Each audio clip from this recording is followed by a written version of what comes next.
why. I just didn't see you do it, so I was like... Yeah. No worries. Well, now we're live. Oh, are we live? Yeah. You never tell me when we start. I used to never tell did. you when you... I used to never be the person to be like, hey, we're starting. I don't like being not in control. It's a loss of control. That's crazy, isn't it? Anyway, what's up, y'all? Happy Mother's Day to all our mothers out there. Let's make sure we're not freaking doubling up. Okay, yeah, we're off there. Happy Mother's Day, y'all. Happy Mother's Day. Or Happy Mommie's Day. Happy Mommie's Day. If you've ever called a girl mommy, you owe her a happy Mother's Day. I have never done that in my life. I have. A lot. You get a pass if you're Spanish. Do you know who I call mommy to all the time? I call Lady. Okay, seriously though. No, seriously? So, have you seen Lady Lassen lately? Yeah, she's got muscles now. Yeah, so I've been calling her mommy in her comments for like a minute. And I don't know if she doesn't like it or not. She doesn't say anything back to me, so I'm going to assume that she doesn't like it. But she also hasn't told me that she doesn't like it, so I'm not going to stop. I'm going to keep barking. No means no, and silence means... We'll do a poll for the 1.5 women in the chat. What do you think? I think... This is for women only. If you're a dude, do not vote in this. Answer. Girls only. You can answer, but you have to ask a woman. I don't know. It's like most women don't enjoy catcalling. But I feel like it's because men don't catcall like they used to. Like, men aren't pounding their chest, getting heart eyes, and going awooga anymore. They are, by the way. Have you ever been to a gas station? Yeah. No, that's what I'm saying is, like, they're not catcalling correctly. The guys how do you do it at correctly? The gas station, how I just said, that's how you correctly catcall a woman. So a loud whistle? That is a catcall. Yeah, I'm saying awooga. Like, pound your chest, heart eyes, like right. jaw drops. Like, yeah. You know? Construction worker style. Yeah. Or like a wolf at the cabaret. Yes. So, but maybe that's just me because I like construction workers.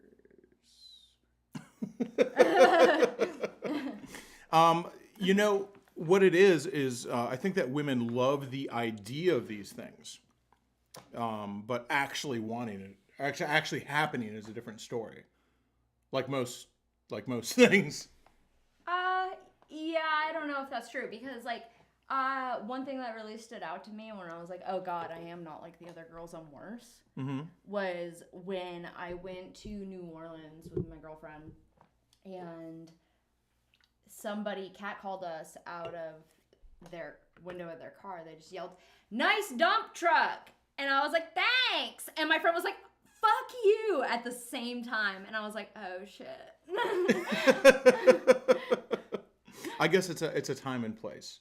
But, you know, if you're going to yell awooga or nice dump truck at somebody, you don't ask permission first. No. You got to take the chance. Yeah. You know? And it's still legal to do. It's not illegal. You are rolling the dice. A fool with a VTX, dude. $20 for an awooga, dude. We can roll right now to like roll for I think can we roll for awooga right now? He has done it the correct way. Absolutely. He donated $20 to Shay, which we'll use for Forgotten Angels, of course. And you could also buy a raffle ticket for that money. And you have gotten your awooga out. That doesn't mean you get another one in person. You got it here. Yeah. But you did get your awooga. Fool with a VTX is great. He said in the chat earlier he wants to be, he would like to be pressed in a book and made into jewelry. Oh, wouldn't we all? That's a high Patreon tier, but she'll think about it. I'll tell you. I did not realize we've got like 3 weeks left on the raffle. Yeah. And it's for the Trapper Keeper bike. Mm-hmm. Purple, pink. Big shout out to Sterling. So Sterling just lost his job, and I hate to say it like that. He said in the chat, I'm not trying to call him out. Sterling has been a longtime supporter of the channel, friend of the channel. Of both myself and Cheyleesi. He's donated lots of dollars to Forgotten Angels. And, you know, he's an incredible employee. He's an amazing truck driver. I'm sure he'll find another job. There is a huge need for truck drivers, especially good ones. I just would like to say, don't feel bad though, dude. You've donated tons of money to Forgotten Angels. You've helped out the channel a ton. And if anyone who's watching right now would like to help out Sterling Wheel, he does have a YouTube channel, so you can go subscribe to him as well. He does cool content, Volkswagen content, motorcycle content, and I guess not trucking content right now. Yeah. But probably again in the future soon, I'm sure. Truckers are seriously the best dudes. They thank you for your service, because I feel like truckers... Unless you're a lady trucker, in which case, thank you for your cervix. Yes, because I feel like truckers don't get the recognition that they deserve, and they are literally the reason our world does not shut down. Life as we know it would shut down without essential truckers. as any doctor that I know. And I mean that. Sterling says he's too old for the trucking industry. I have to get into Volkswagen repair. They made so many of those. He's too old. I didn't realize truckers had an age limit. It's hard work. I didn't realize that. You got to stay up late and freaking be awake for hours and hours, and you know how it is driving cross country, it's tiring. and doing it. They do it 14, 21 days at a time sometimes. So. I would say that, I don't know. I mean, I don't tell you what to do, Sterling. I don't know what your background is as far as your other skills. But there's always a market for Volkswagen repair. And I know you never get rich doing that, but it's like if you can repair V-dubs, like air-cooled VWs, that's one of those things that you can just if you got a garage and some tools, you can just make enough money to live. I know so many, it's like working on bikes. If you know how to work on bikes, Harleys, really, or anything, anything that's popular, if you've got the wherewithal and a network of people that you can make an honest living out of your own house. I have a lot of friends who do it, like Damn. Oh, yeah. Erm's never had a real job. Is that what he does? Erm works, yeah, he works out of his house. Word of mouth, no advertisement, just works out of his house. I know a dozen dudes like that. Because he knows everybody. who fix cars, or I know several dudes. There's VW Mikey. He's got the huge freaking VW thing on his neck. You've met him before at the VFW. He looks terrifying. We haven't been to the VFW in so long, he and looks I'm going to tell you, when I'm there, I'm probably not looking at anybody in the eyes. Yeah, well, Mikey he's scary looking. Yeah, people are scary looking. He looks like he just got out of prison, and not for something good. But he's a really nice guy. I think he actually did some time, but he's a very nice guy. And that's what he does is VWs. Just fixes fucking buses and bugs. If you have those kind of a certain set of skills, you can just, because people, there's so many of those out there, people always need them fixed. And if you know enough people, you can do it, and you're in the scene. Anyway, I'm not saying that you're going to do that, Sterling, but I just think that that's cool, because the VW, I would like to get a VW because they're very close to motorcycles. Like a bug? Oh, it doesn't matter. I would prefer a Sandrail. What's a Sandrail? We can watch some. Let me use the bathroom real quick, because freaking I drank 6 beers before we started. And I'm gonna use the bathroom. I'll be right back. And we'll look at some cool VW stuff. Would you call it Sandrail? I'll pull it up now. What up, y'all?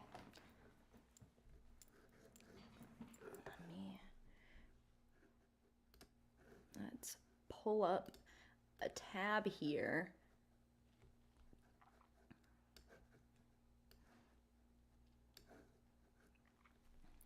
All right. VW. I don't actually type like that. Sandrail.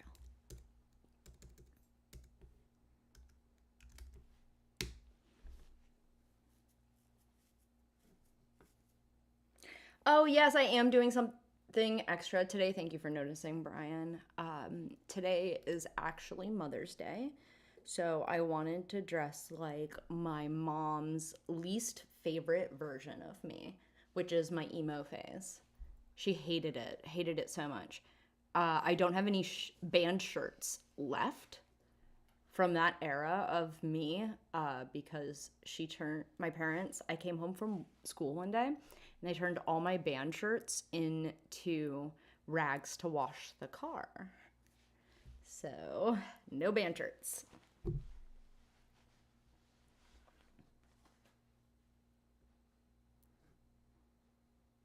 I don't like this. I'm going to tell you. I'm not a big fan of this dune buggy thing.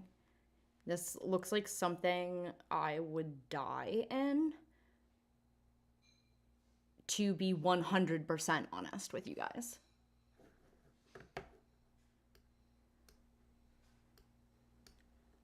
I don't know. What do you guys think?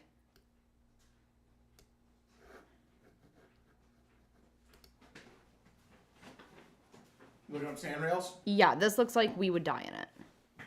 I mean, in any VW, push over. I don't like it. No. What do you mean you don't like it? Not a fan. It's like a big go-kart. Yeah, I don't like that. You don't like go-karts? No. It doesn't go that much faster than a go-kart. Well, then what's the point? You can drive it on the street. The street legal. I can drive anything in the street. Why does it need to be that? I don't know. I don't think it's that cool. You would, if you had seen more Sandrail content, Maybe you would think it was cool. I'd be like, is that like something you drive through the desert? Yes. Or on the street. They're fun to drive on the street, just like it's fun to ride a dirt bike on the street. I have never ridden a dirt bike on the street. I thought it was bad for your tires. It is. Go back to the live chat. Or like the live screen. Let's do this. Let's go do like Sandrails doing a wheelie on YouTube. Let's find one. They of do those. wheelies? If they make enough horsepower.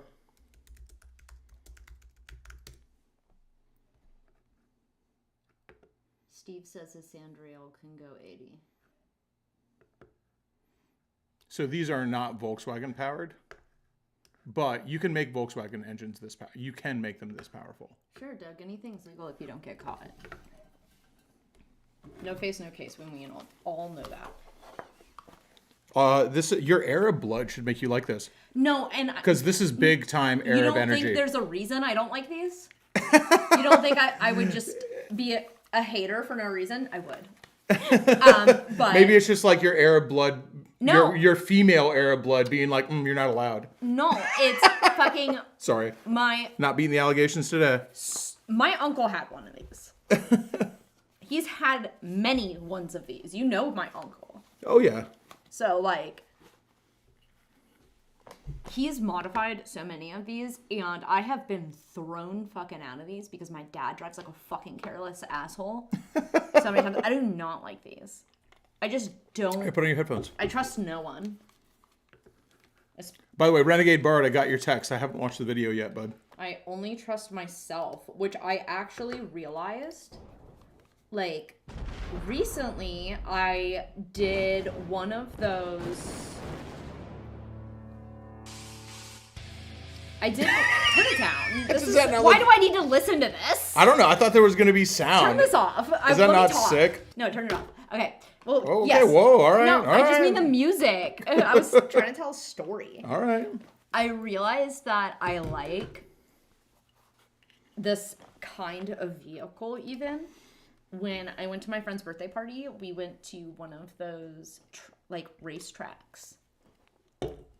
What were those? Are those go-karts? A racetrack? Like a go-kart racetrack? The one where I fucking hurt my arm really bad. And like got pushed up on somebody, you know? Oh, like the electric one? Yeah. Yeah. Yeah, the electric one.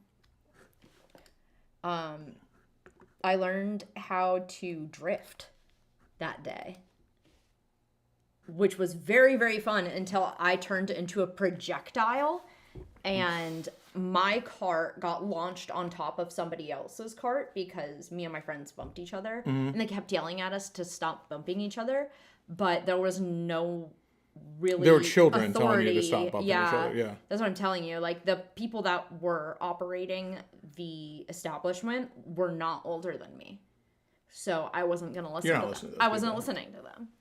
So that's why you don't like Sandrails. No, I don't like Sandrails because my dad threw me out of them. But I realized I liked to drift, and I may be into Sandrails the go-karting day. So go-karts can be fun. What happens is, and this is what happens, and this is going to sound like I'm being mean to you, but I'm not. It's just because it's happened to me as well. So when you get on a fast go-kart on a racetrack, it is, you need real skills, like real driving skills.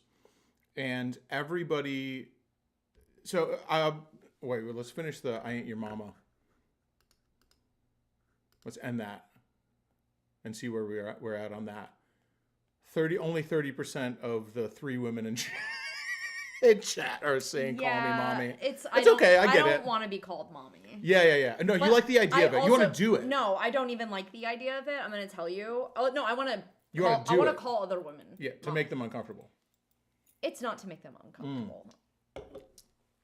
I don't get along with my mom, so the idea of anybody saying mommy to somebody, like this was a lot for me to name this Happy Mommy's Day. Yeah. I'm kind of like doing a little bit of exposure therapy right now. I do not like this. Well, I'm also repulsed by pregnancy. Yeah. It makes me like a deep phobia of being pregnant. So I'm gonna tell you, also hard for me. So, this is what happened. So I'll ask this to chat. I'm going to put a poll in. Who's actually been into an accident on a racetrack? Because there's a difference. No, I wasn't on a real racetrack. No, trust me. That's where go-karts fuck people up. It's because they're like, this is a go-kart. It's easy to do. You're on a race. Was that a real racetrack? You're on a racetrack. Well, it did hurt my shoulder pretty fucking bad. So what happens is when you're hope that other kid was okay. pushing something to the limit on a racetrack on a closed course, you run out of talent like that because you're not used to doing it. I know, but because you're not a race car driver. But I'm not either. First thing, beginner's luck. Second, I thrive off spite, and there were like 3 other of my friends there. Like it was a group of like 10 of us, and 3 of my other friends have decided that like they also were gonna push their cart to the limit and see if they could beat me. And I was like, listen, I weigh less than you. Your cart cannot go faster than me. I'm going to beat you. You are describing the perfect storm. Yes, for wrecking to me. It was the perfect storm. That's what I'm saying. Is like and then I didn't wreck until like our last fucking round. I wasn't gonna play another one after that. So we had played at least like 3 or 4. So we at this point, number 3, off spite. I had lost the second time. Mm-hmm. The first 2 times I won. Third time I lost, and now I'm angry because now Darren's rubbing it in my face. Right. That he beat me, and I was like, I'm gonna kill Darren. Yeah. This is the perfect storm to run out of talent at a racetrack. You know who hit me? It was Michelle, our photographer. She was also one of the people who were like, I will beat you. So this is like, and this is not me speaking from a point of view where I'm some kind of expert racer. I've raced a lot, but that was expert. Like technically the first time I'd ever raced, I guess. So there's such a difference between being on the street. Now, plenty of people run out of talent on the street as well. But when you're on the street, this kind of regardless. It's too dangerous. Regardless, there's this overarching, you go fast, you break the speed limit. Yeah, you push the limits. It's not the same. I'm not like, because I know myself and I'm going to get fucking angry if I lose. So like, I'm going to go literally push my bike to the limit, and that's just not safe. I'm not going to race. For most people, not everybody, but for most people, when you're driving on the street, you will go right up under your limit. Most people, even if they don't realize it, never exceed or even come within 20% of their actual limit on the street. Some people do and they wreck. I'm not saying it doesn't happen. Most people do not, even if they're not thinking about it, because there's just there's other people there. There's all these unknown variables. And so this is what comes when you get on a racetrack and you're like, oh, I ride, especially if you ride up to your limits all the time on the street, you're just like, I'm good. I know what I'm doing. I'm good. And I do know what I'm doing. I'm a good driver. I am a good driver. And then you exceed your limits because you're on a racetrack and you immediately crash and burn.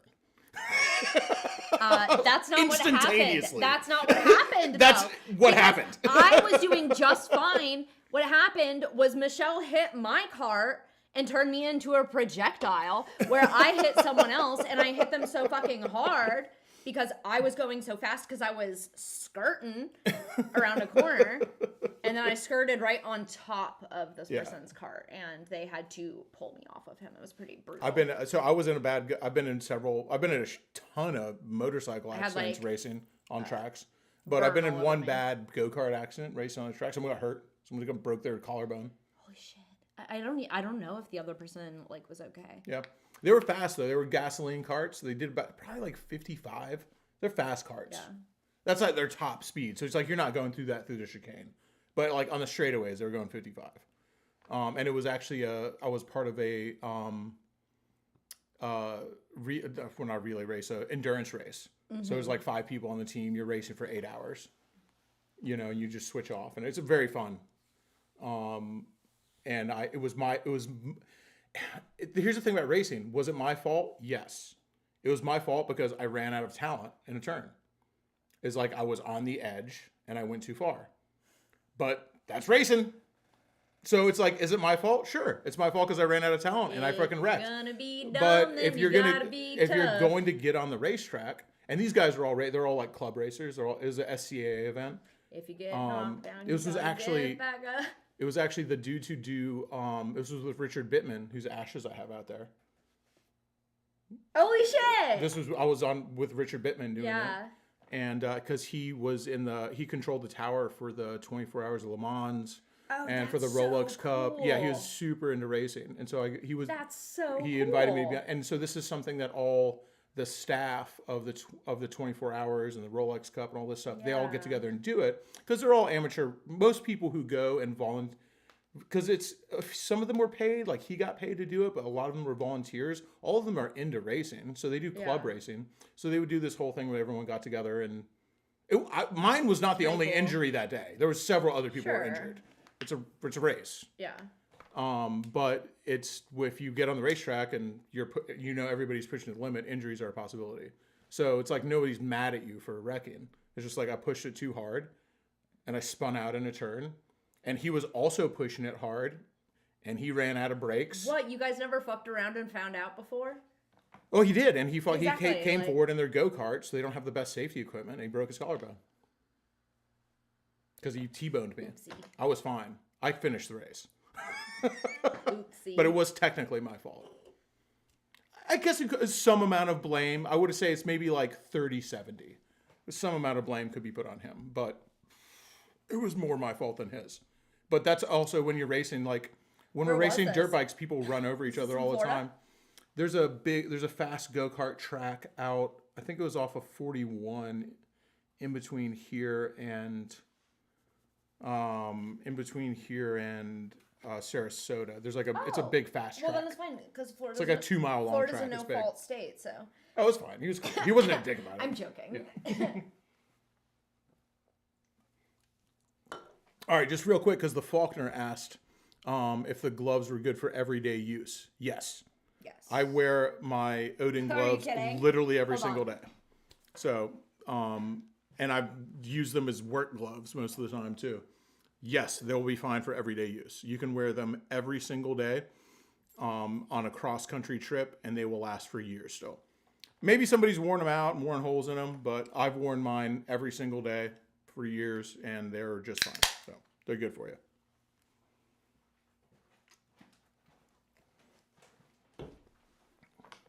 You got a pair?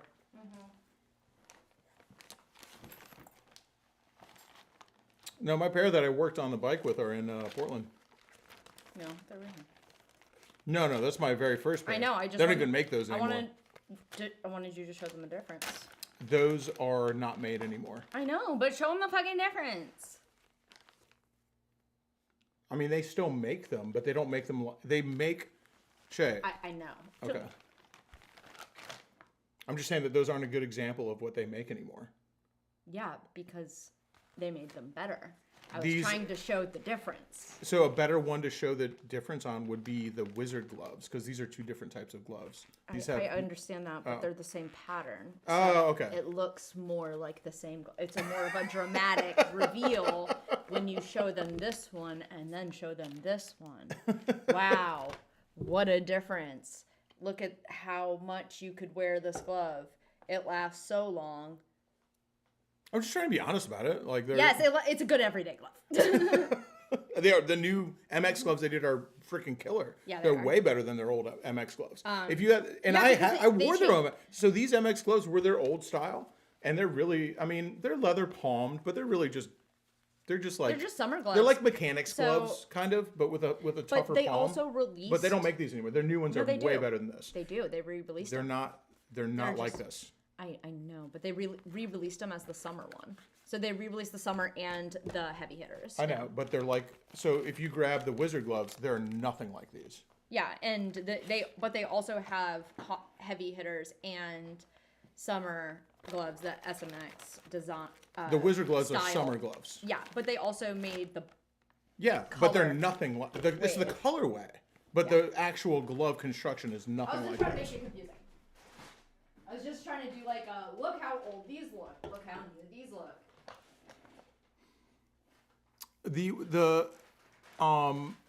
The very first pair of the Baja gloves that I got, we immediately took them cross country, which was fine. Obviously, if a gloves fails after one cross country trip, it'd be a total piece of crap anyway. And I just wore them all over the place here. But then I think within the like 6 or 8 months after I got them, I did a 5,000 mile trip in my Winnebago, and it broke down 22 times. 22 times I had to I can't believe you counted. I started after like 6. Because I had to think back. I was like, how many times did I do it? Counting after 6. So, well, at that point, I'm just like, dude, I just gotta start counting this. Do you know how many times we broke down in the RV? On the way to Portland? No, because a lot of them I didn't count as breakdowns. They were just like me fixing something wrong. That's a breakdown, motherfucker. How is that not a breakdown? Tell me, chat, is that not a breakdown? Yeah, but on the Winnebago, it was just like it just kept doing something different. So it wasn't my fault. It just that doesn't mean it's not a breakdown.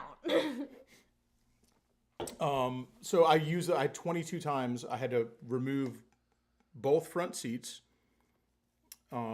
which are very hard to do, and then the dog box, which is what goes over the engine, to get in the engine while it's boiling hot and get my hands down in there, and it's so hot and greasy and gross. I'd have to wear those gloves. So I wore those gloves as work gloves, and I still have them. I mean, like Odin was just like, man, you really fucked those gloves up. They're kind of supposed to look good on camera. And I was like, well, there you go, dude. They don't now. So and I just continued to wear them for a long time. I still wear them because I leave them in Portland. But yeah, anyway. Yeah, they're good gloves. We use the bathroom real quick. I'll be right back. They are good gloves. You can wear them every day. And work on your car. Don't work on your car on them, dude. You can. Well, it's just hard to wash them. I've learned that you are not supposed to put your gloves in the washing machine. Even in one of those fancy lingerie bags, it does not hold up very well because I fucked up my gloves that way. Josh fucked up his gloves a dumb way, and I fucked up my gloves also a dumb way. But we are two halves of a whole idiot. So, what do you want? I see everybody saying that they ordered the gloves, so thank you so much for supporting the Rap Star and Odin collab. Oh shit, okay. I was like, I think I just knocked something out. I did knock something out. Hold on.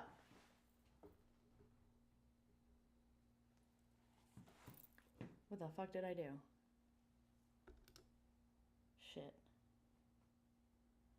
Josh walks away for 2 fucking seconds. Fuck.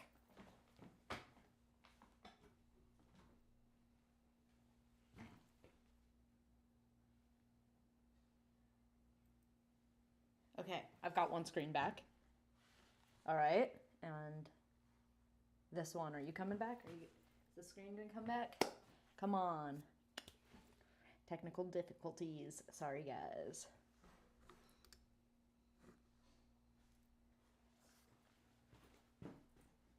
What in the hell?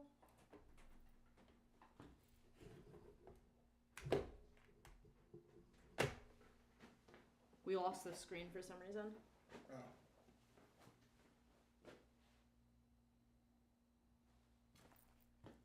Which one is it plugged into?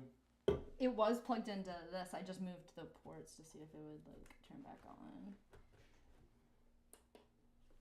But it turned off completely now, so I'm turning it back on to see if like it still says no signal. Sorry, guys.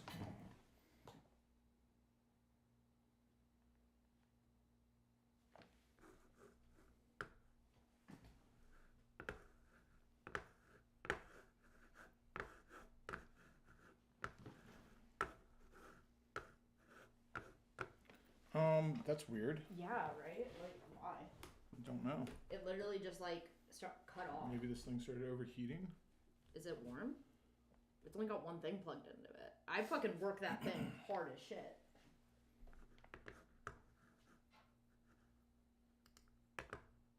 Sorry, guys. Technical difficulties. Give me 1 second. We'll figure this out.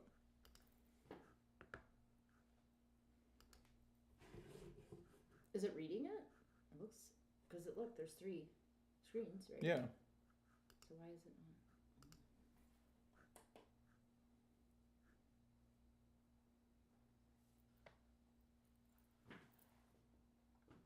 I don't know. That's really weird.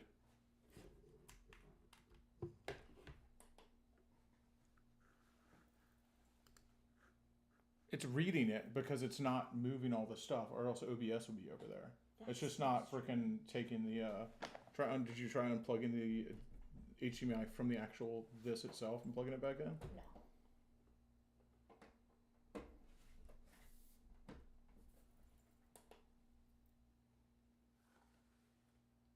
Sorry, guys.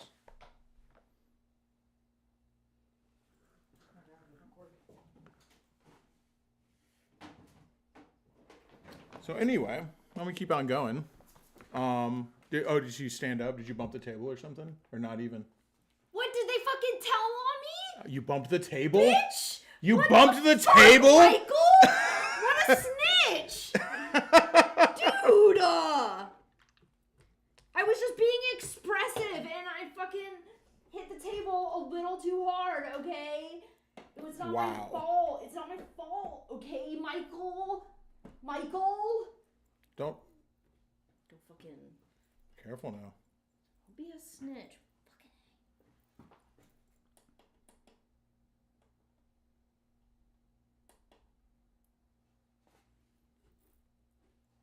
It's got to be in this then. Yeah, it has to be. This is freaking. You could fry an egg on that thing. It's not that hot. It's incredibly hot. Here, hold on.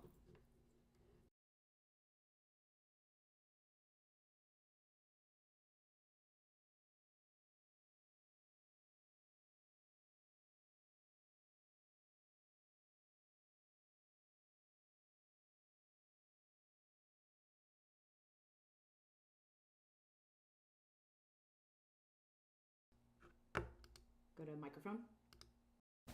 No, microphone. Okay. All right, now we're good. Now we're good. Okay, now I can fix it. Give me 2 seconds. I'll have this fixed. Okay. Anyway, full stream rage mode when I left. I believe it. Yeah, I was fucking yapping. Okay, I was on a sick one. About what? I don't even remember anymore. Anyway, what I'll tell you is anybody who let me end this poll real quick.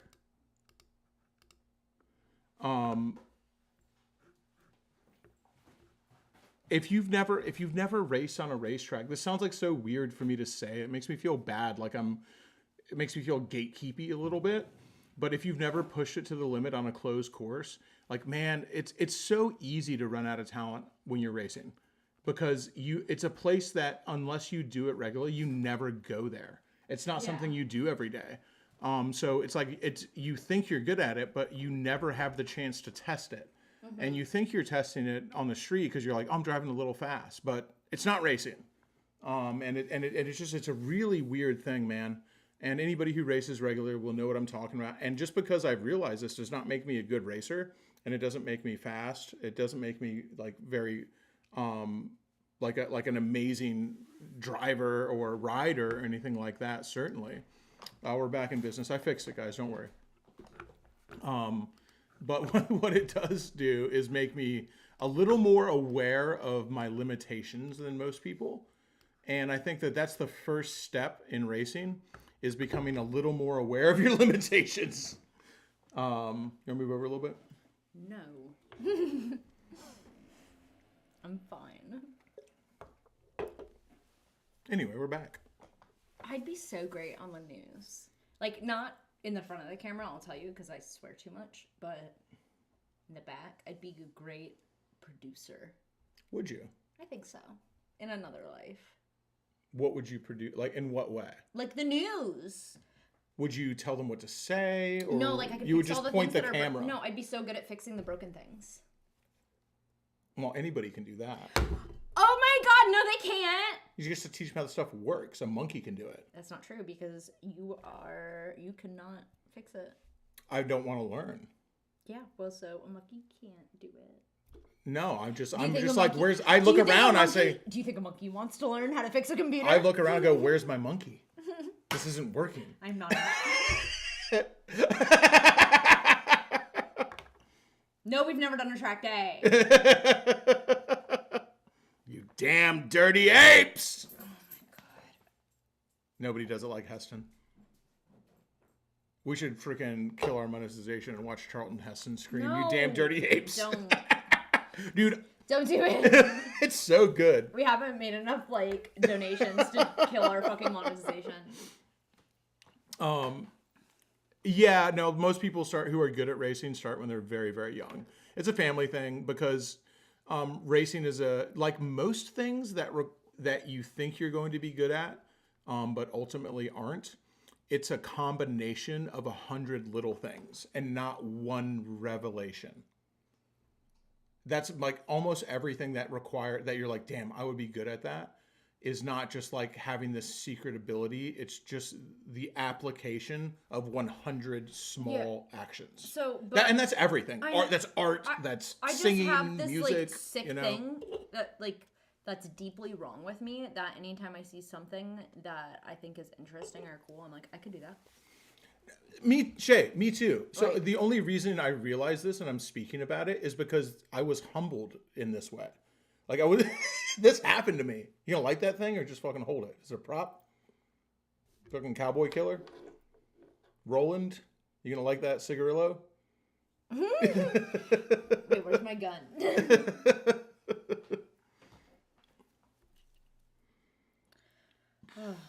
Anyway, it's a weird thing, and racing especially, because driving or riding if you ride every day, but really let's say driving more than motorcycles.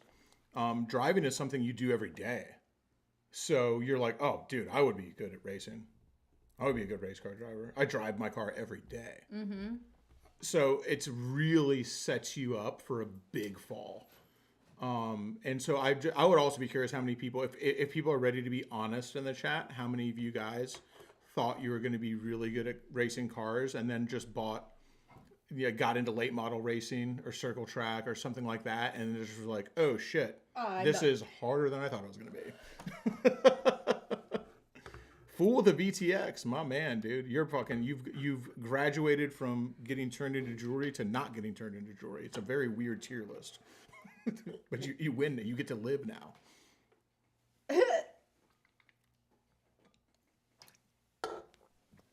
Maybe he didn't want to. You don't know. He's like... So, speaking of Mommy's Day, as I immerse myself in using the word mommy, let's talk about Forgotten Angels for a moment.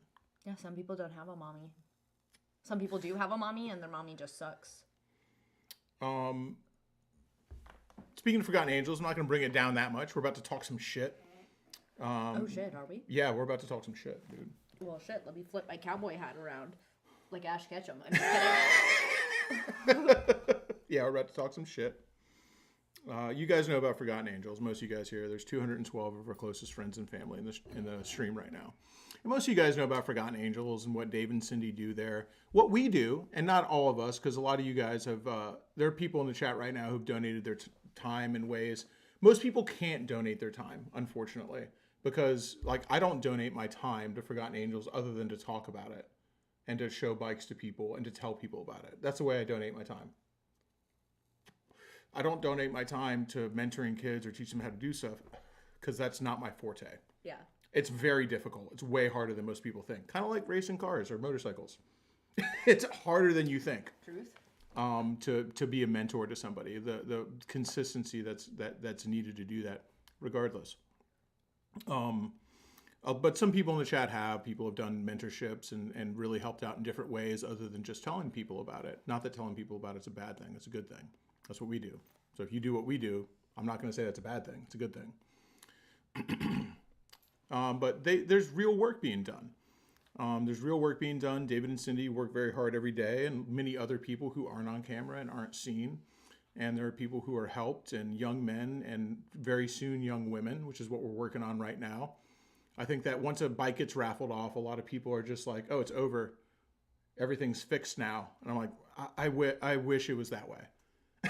Yeah. I'm not even mad at people for thinking that, but they're just like, oh, it's over. Like, you raffled off the bike and you raised $40,000 or $50,000 or something. They're like, it's victory. And I'm like, it is a victory. You should feel good about it. We should all feel good about it, because everybody not only donates, because a lot of people here have donated a lot of money, but you tell people about it, you know, and you can count the people who have made videos about it and told people about it. You can count yourself responsible for much more donation dollars going to Forgotten Angels than just the ones that you've personally donated. But it unfortunately doesn't end at when a bike's over. That's not the problem's not fixed. New babies get born every day. The problem's unfortunately not going away. And so we continue to fight and we continue to talk about it. But that's not what we're talking shit about. I just was kind of giving a little background on that. What we're talking shit about is people who do it badly. People who will use charity as a way to fleece people, to take money from them, which is very upsetting to me, because nobody on YouTube or anywhere else does charity work without being accused of taking the money. It always happens, right? Like, that's a given. Like, if you're raising money for charity, someone out there is going to be like, you're keeping the money. So I didn't realize that. That always happens. This is guaranteed will happen. I didn't realize that till today, because I was on Instagram and this company was doing like hi, we're this company and we're doing a raffle for this thing. And it was like some vehicle or whatever. It was like a Volkswagen. Right. Like the type Eric has. Right. And in one of the takes, the girl was like, unlike other companies, this is not a scam. Go to our Instagram and you can see all of our past winners. And I was like, wait a second, you have to like say that? Like, because we don't be posting our past winners and shit. A lot of people have to say it. The reason we don't have to, are people calling us scammers? Because some people do, very few. But like, that's always going to happen. I didn't know that. But we never touch the money. Yeah. So like, I never touched the money. Never ever even had access to $1 single because don't have access to it. So the money never crosses our hands. It goes all like, David is the person who has to set up every single one of the raffle creator things, because Josh and I cannot. Yeah, we do not touch the money.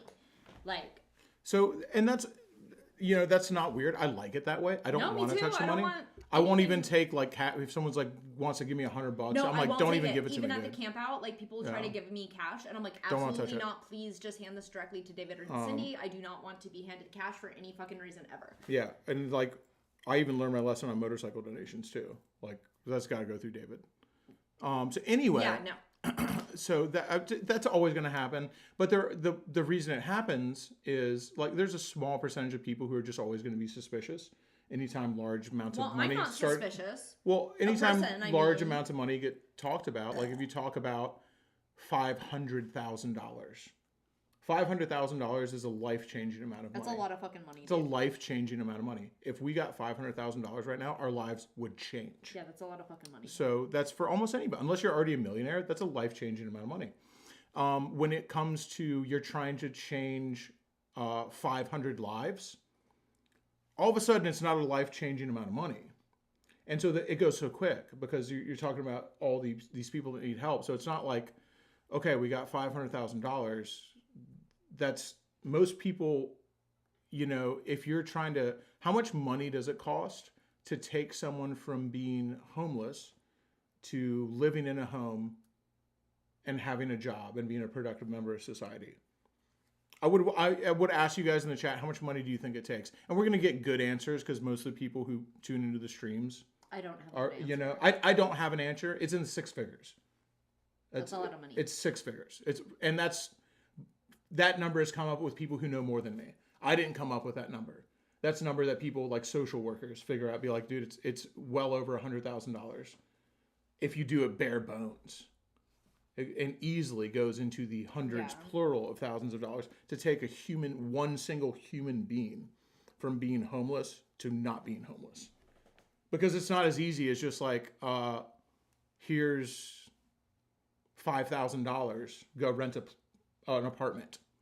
Like unfortunately, that's not how it works. Yeah, you think that person is going to take care of the apartment when they have, like, we've gotten kids who don't even know how to tie their shoes. You think they're going to know how to, like, keep themselves sustained?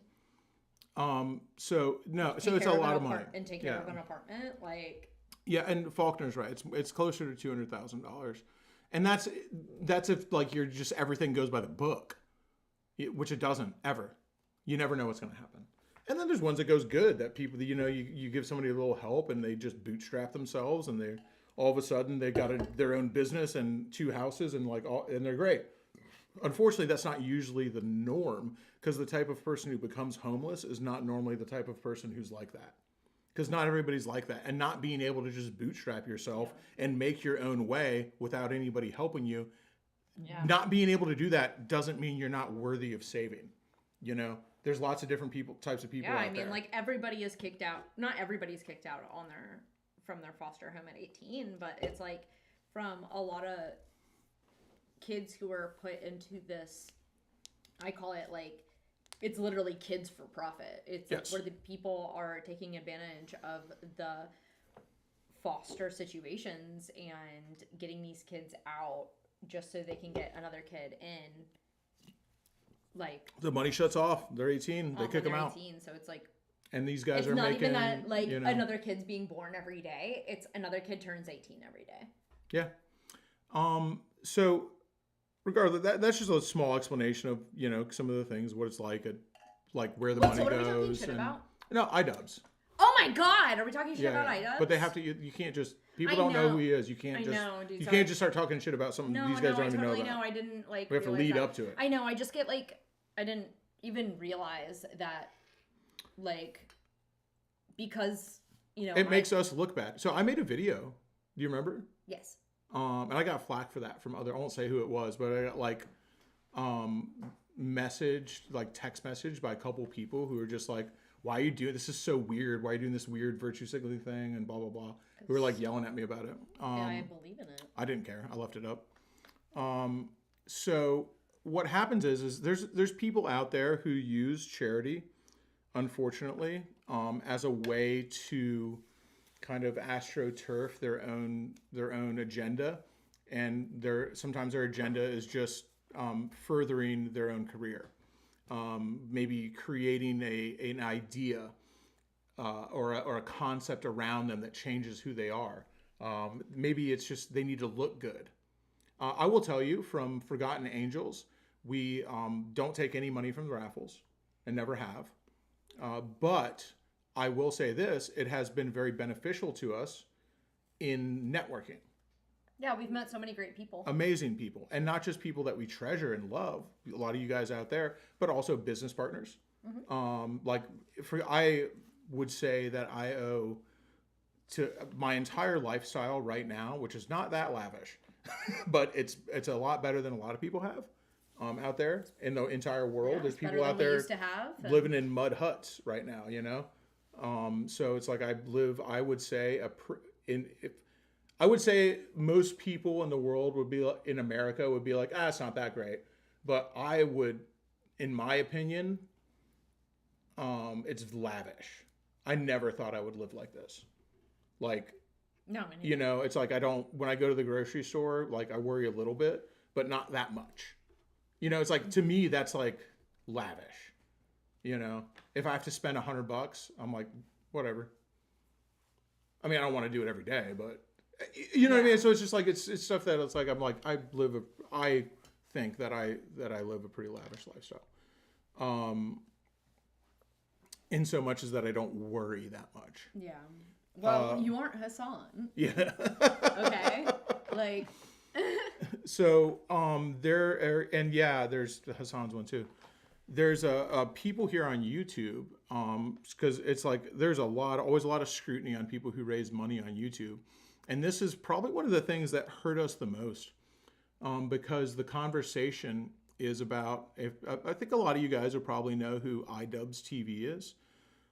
He was, if you're an old school YouTube guy, you'll definitely know. This is a guy who was making videos back in the day with Filthy Frank and Max Mofo, Anything for Views, H3 Productions. All these kind of old school guys are like very early, edgy YouTube. Yeah, but even if you aren't like don't know him from then, he also did Content Cop. Like in 2012, I think. I think that though that Content Cop is like less known than like all the Really? Hair Cake. Oh, definitely. I don't know. I feel like Content Cop is pretty known. Well, the whole thing but Content Cop is within the community. Content Cop was on YouTubers. That's fair. So you have to be like into YouTube. You have to be into YouTube. So if you are into YouTube, you definitely know about Content Cop. But the stuff he did before, like Filthy Frank stuff and Max Mofo and all these guys, that stuff was universal. It broke out of YouTube. Mm-hmm. Whereas Content Cop on Keemstar, it's like Content Cop on Keemstar. Keemstar did a YouTube news show. Yeah, but it's like this is so YouTube. It is really YouTube. And which is fine. I don't know. Let us know in the chat if you're like in that kind of lane of YouTube or if you're like watching tutorials. Yeah, and a lot of people will know Content Cop because I've been. It's okay if you are watching tutorials because everybody uses like YouTube as a different source. Yeah, like it's the magic toolbox. It's entertainment. It's for me, YouTube is everything, man. I there's not a single day that I don't go on since the inception. To the Raffle. Oh yeah, since the inception of YouTube, I don't think a single day has gone by that I haven't been on YouTube freaking a dozen times a day. Oh god, yeah, I'm on YouTube a lot, and I always have been. Like, honestly, why I was really into YouTube when I was a kid was makeup. I was really into Jeffree Star. Right, but that's just that's how-tos. Yeah, it was how-tos. So it's like you can put that under how-tos. Tutorials. Yeah. But it was more than the tutorial videos because Jeffree Star obviously did way more than that, and he was like cooking up drama with all the other he's an entertainer. Media, he was an entertainer. Oh, Ghost Anime's in the chat. Ghost Anime definitely was around at YouTube in the beginning. So I will say this I'm still not a full-time YouTuber. I don't think I ever will be. Because I don't know how you could probably, there are people who make enough money to live off of just YouTube. Yeah. We are not one of them. Like our YouTube revenue is not that big. So we do a lot of other things, but I will say that YouTube is very important, both because it's my obsession, my sickness, and I can't turn it off. And also, which I enjoy, I don't know. I just like, it's also brought us a lot of things. It's how we met people. It's like I meet so many people, so it has been important in that way. But while I'm not a full-time YouTuber, I've been making YouTube videos full-time since 2006. That's insane. 2006, I was 11. And if I was making YouTube videos then, I would probably not want to be alive because my digital footprint would be disgusting. Back in the day, like I think I started doing 2 videos a week in like 2010. And before that, I would usually do like 1 video a week. Sometimes I would miss a week or something like that. I wasn't as like rigorous with my upload schedule. I think it was 2010. I was like, dude, and I've done 3 videos a week. There was one time I tried when people were like, oh, you need to upload more, where I did like a several month period where I uploaded every single day. That's crazy. I've done like all sorts of different schedules like that. That was crazy. I did not like that. I could not imagine that. I did not like that. That's like fucking, what's his name? Casey Neistat. Yeah, every day. So that was part of when he started gaining in popularity. Yeah. I was like, oh, I'm going to upload every day. That was the first person I know that did That's exactly what it was. Content was Casey Neistat. And he was doing that in like 2014, I think, right? Or like before that? I think it was before that because like I said, I think it was 2010. It was early. I think it was 2012. I think I tried that out. And I tried it again. I tried it again once when we were living together at the old house. I uploaded every day for 2 months. Yeah, I remember that. And it was also, I was just like, fuck this shit, dude. I'll be right back. Yeah, you're good. Before it gets too far away, somebody said that they hadn't been called about the Rocket 3. I will have David call you. Like I said, Josh and I, we just kind of promote it and call the winner. And we'll also hang out with you when you're in town. But once the bike is given away, we will call David and have him reach out to you as soon as possible. Yeah, I mean, he posts every day as well. But I don't know if, like, his content's, like, that good.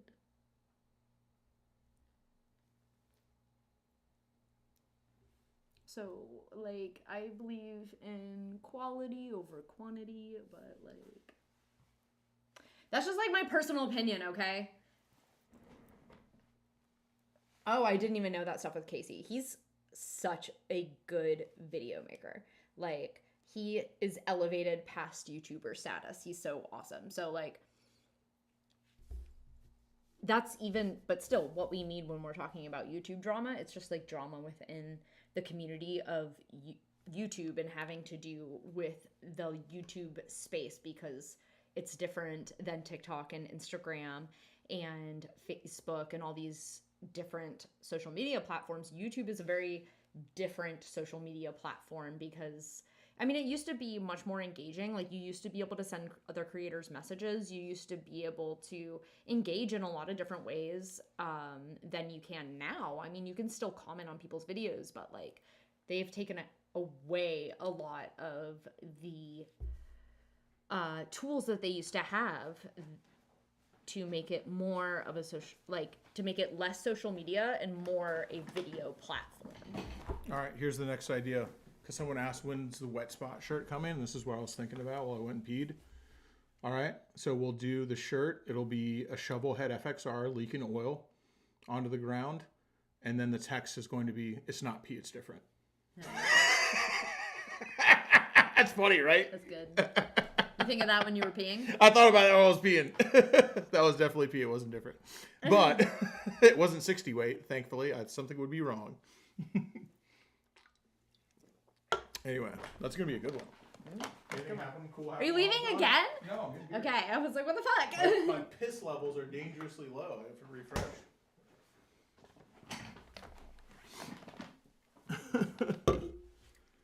Yeah, Ghost Anime is right, dude. Once it's the messaging, but I was always bad at messages. I was never good at them. Yeah, I was just talking about how, like, YouTube is different than other social media and how it's less social media, and, like, they're taking away a lot of the tools that make it, like, you used to be able to message creators and, like, do all these different They tools, had an like, in-house messaging system back in the day. Do you remember what it was like?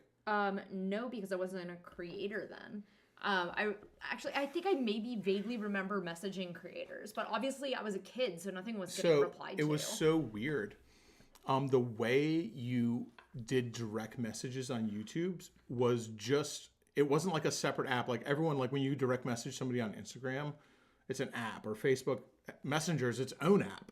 You know what I mean? I don't like it. So the way that YouTube did it, it was just the comment section, but private. Oh. And so if you sent somebody a message, there'd be like a different tab. You know how you go in the creator studio? There's like, you can go to just your comments and see all your comments. Mm-hmm. There would be a sub tab under that that said private. And it would be like your comments.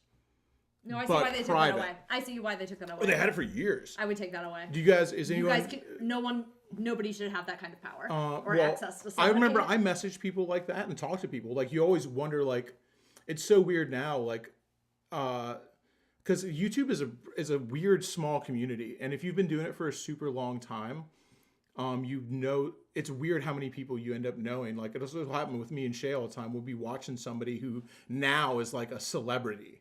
You're like, this is like the same as like a movie star or something. Almost. Yeah, like Casey Neistat. Yeah, and like we'll be watching them, and I'll say something, and I'm not saying that these people are my best friends. I'll say something, and Shay's like, "What?" I was like, "Oh yeah, no, I know. Fucking, I've talked to that guy a bunch of times."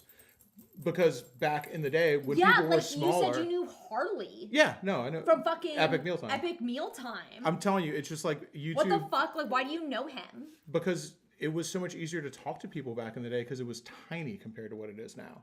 So it wasn't weird to reach out to people because they're like, oh shit, you make videos too? That's so crazy. You know, it was... and so, because YouTube was much more like social media back then... remember Facebook had like your top 8, so YouTube used to have your top 8 friends that you would have in your thing, just like Facebook had. It had video replies, which I always really liked video replies. I like video So it was like comment replies. If somebody left a comment, so let's say it's somebody else's video. Yeah. Someone could leave a comment, and then you could do a video reply to somebody's comment. comment. Yeah, I love that. That's what, like, essentially what.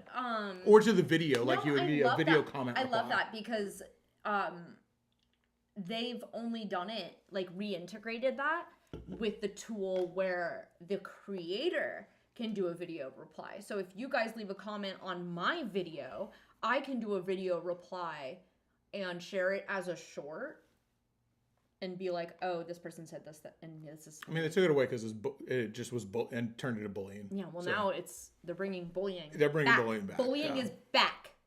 What is happening is and this is everyone's like, Instagram's the new YouTube, TikTok's the new YouTube. No, it's not. Yeah, well, they said that about Vine.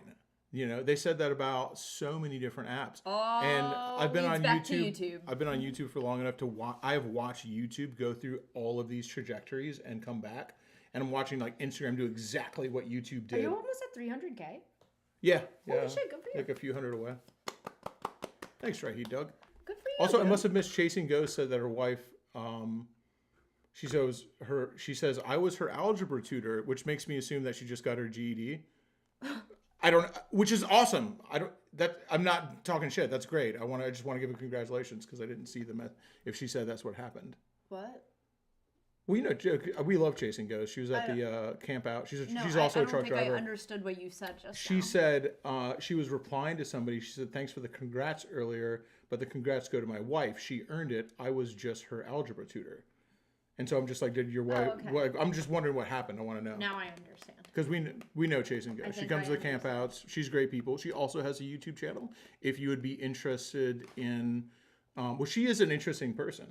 She is a 6'2" female motorcycle riding trucker who also plays guitar on live streams, and it is an amazing guitar player. Or I don't know if she's 6'2". I think she's 6 foot. She's at least as tall as I am.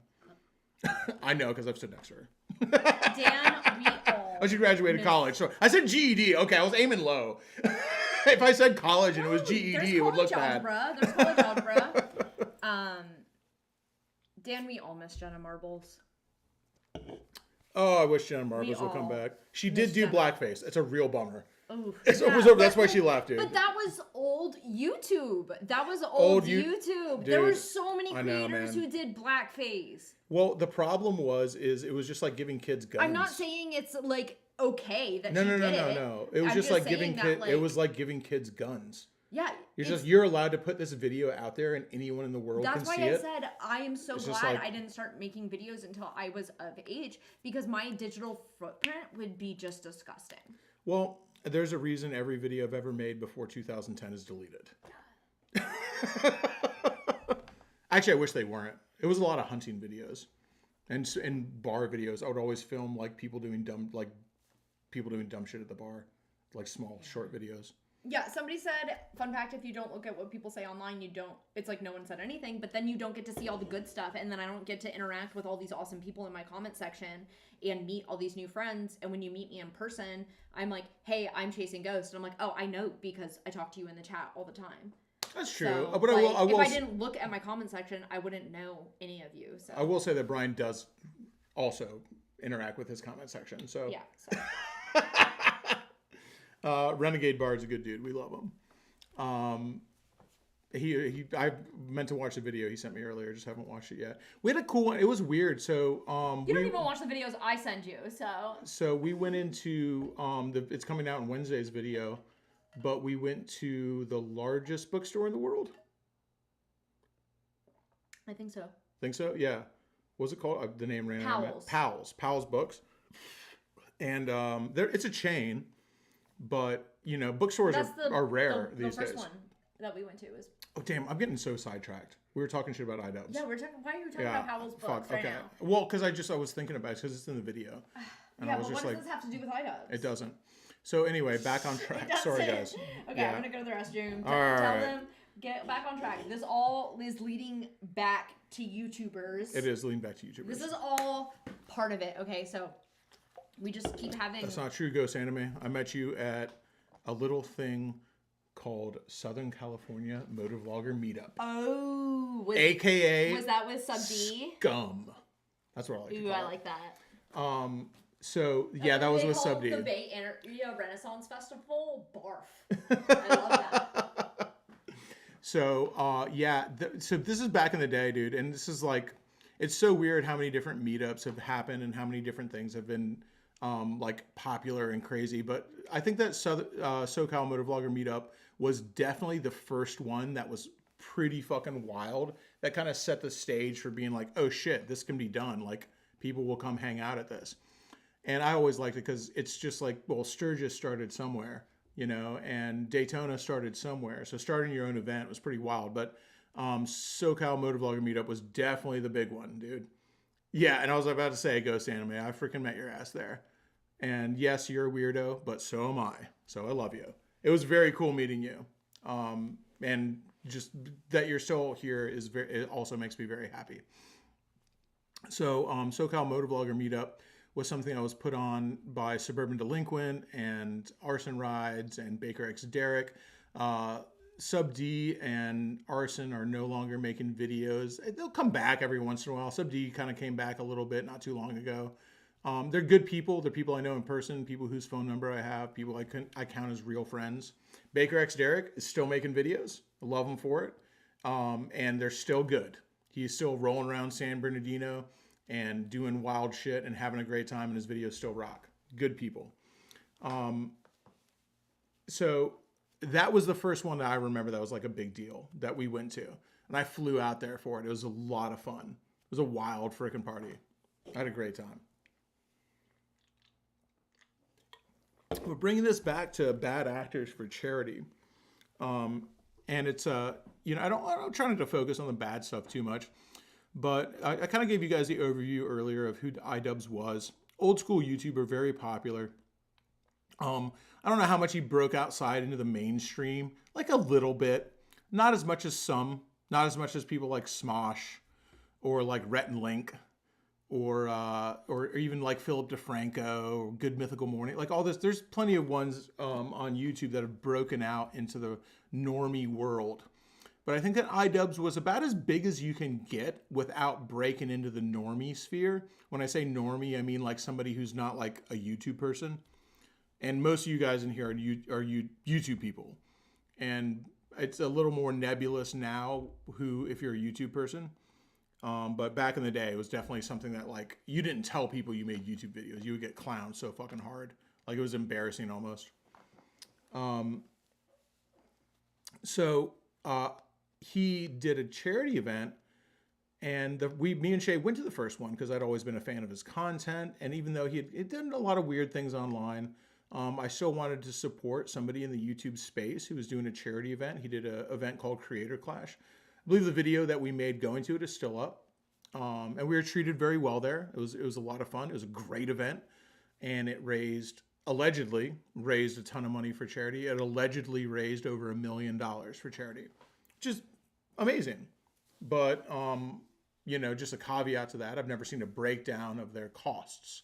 So raising $1 million for charity and how much money it costs to raise that $1 million are two very different things.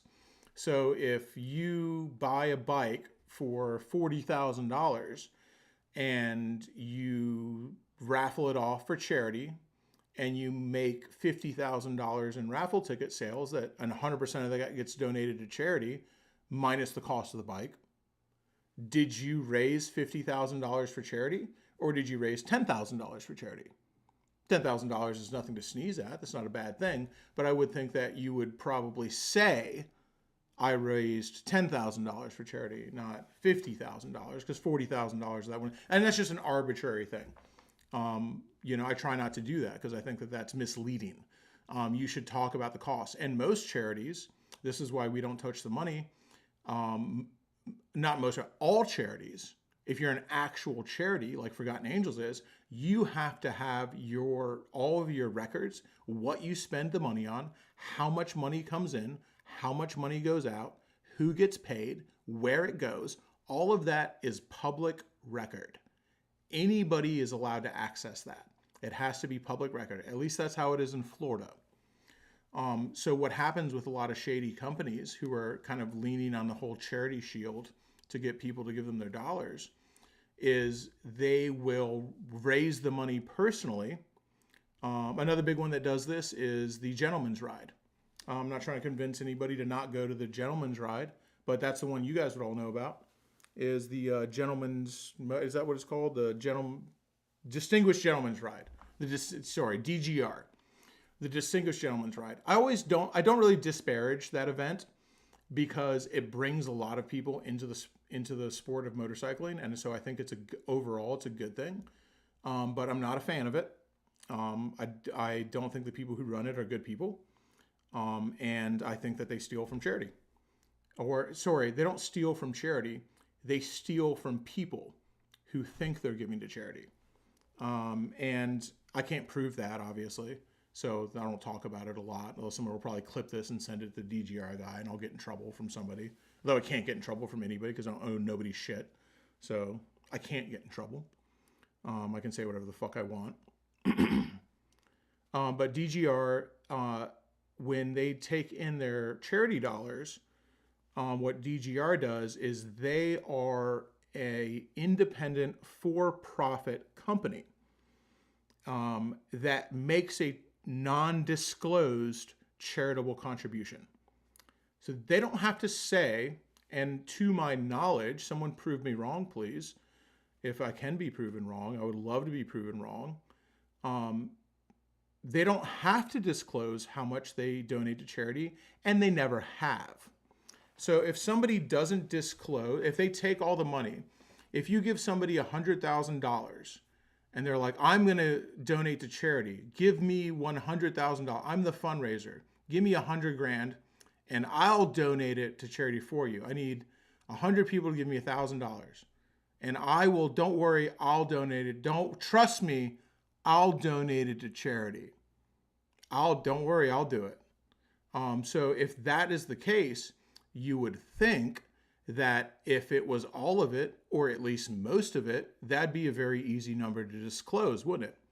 If it was like, okay, well, it cost me $5,000 to get $100,000. That's a pretty good ORI, a return on investment.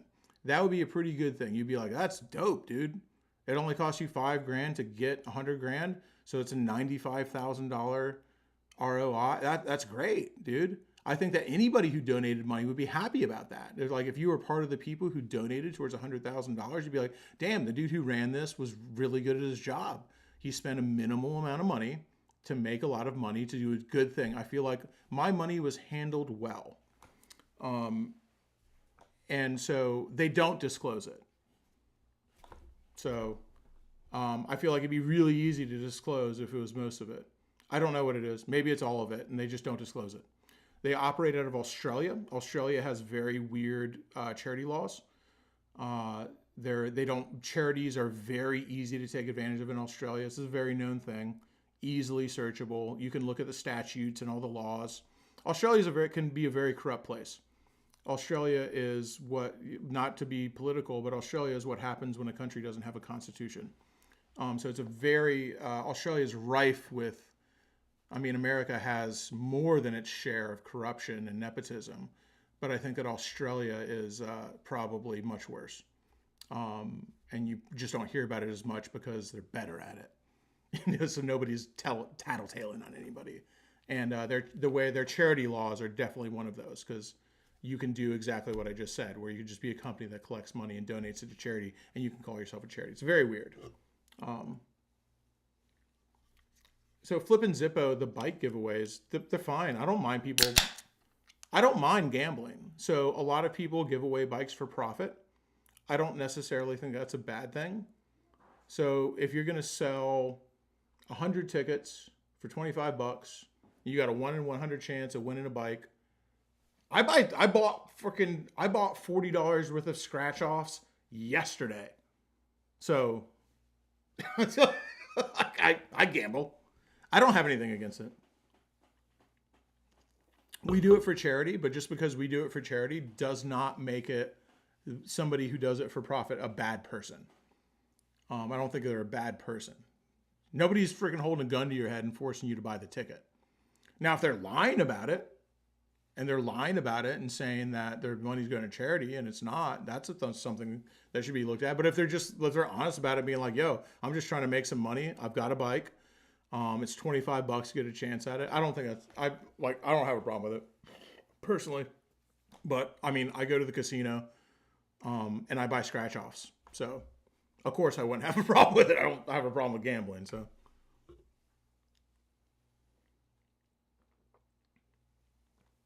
And I'm not coming, sorry, flipping Zippo. I wasn't trying to come down on you in a bad way. I just think that, what happens with the raffles, because I have friends who do them. Yami Noob does raffles. I think Spite's doing a raffle. Blockhead has obviously done raffles for profit. My Easy Company has done dozens, if not over 100 raffles for profit. So it's like, I have a lot of friends who do raffles for profit. I have nothing against it, at all. Like, you don't like it, don't buy the ticket. I think what happens is people, again, the same thing with charity, is they see the amount of money being made and they're just like, oh, that's not fair. But I don't know, it's business, baby. So if it's legal, then it's fair. So, and I'm even like, if it's illegal and you get away with it, maybe it's not as fair, but it's also just like, well, they did it, so as long as nobody got hurt. So I guess that maybe goes counter to what I was saying about being mad about people using charity as a way to take in money. So I'm like, oh, if they get away with it, that's fine. I don't mean it like that. I mean it like, okay, let's say if doing a raffle for profit is illegal in your state, and you're not lying to anybody and saying it's going to charity, but it's a little like you kind of got to do it a little weird, shady way, but you get away with it. I'm like, that's fine. I don't care. Do your thing. Nobody held a gun to anybody's head and made them buy a $25 raffle ticket. They bought it out of their own free will, as long as they're not lying about the odds. So if they're like, okay, I'm selling 100 tickets or 250 tickets, or I'm selling unlimited tickets, as long as they're being honest about the odds and as long as they're picking the winner truly random. As long as that is randomized and that is truly left to chance, and there aren't any lies being spoken about how it's picked or how many people get to enter, I do not have a problem with it. And I think that most people who do have a big problem with it, no offense, this isn't on you, Flippin' Zippo, so I don't mean this as, I'm not accusing you of this, so don't take it that way, please. But I think that most people who do have a problem with it are just like, they shouldn't be allowed to make that money for nothing. They're just kind of being haters a little bit, you're just like, well, they did though. It's like being mad at somebody for winning the lottery or being mad at somebody. It's like, if you could do it too. If you build the audience to sell the raffle tickets to, you could do it. And if you don't have the audience and you want to do it, well, you should work on building the audience to do it. So it's like there are steps you have to take in order to be able to do it. So I can understand and be like, damn, dude, they're just cashing in. They're just like money hungry. I don't know. I just personally don't really have a big issue with it. If you don't like to gamble, then don't partake. So anyway, ours are for charity, but it's like, don't get it twisted. You're still taking a chance. There's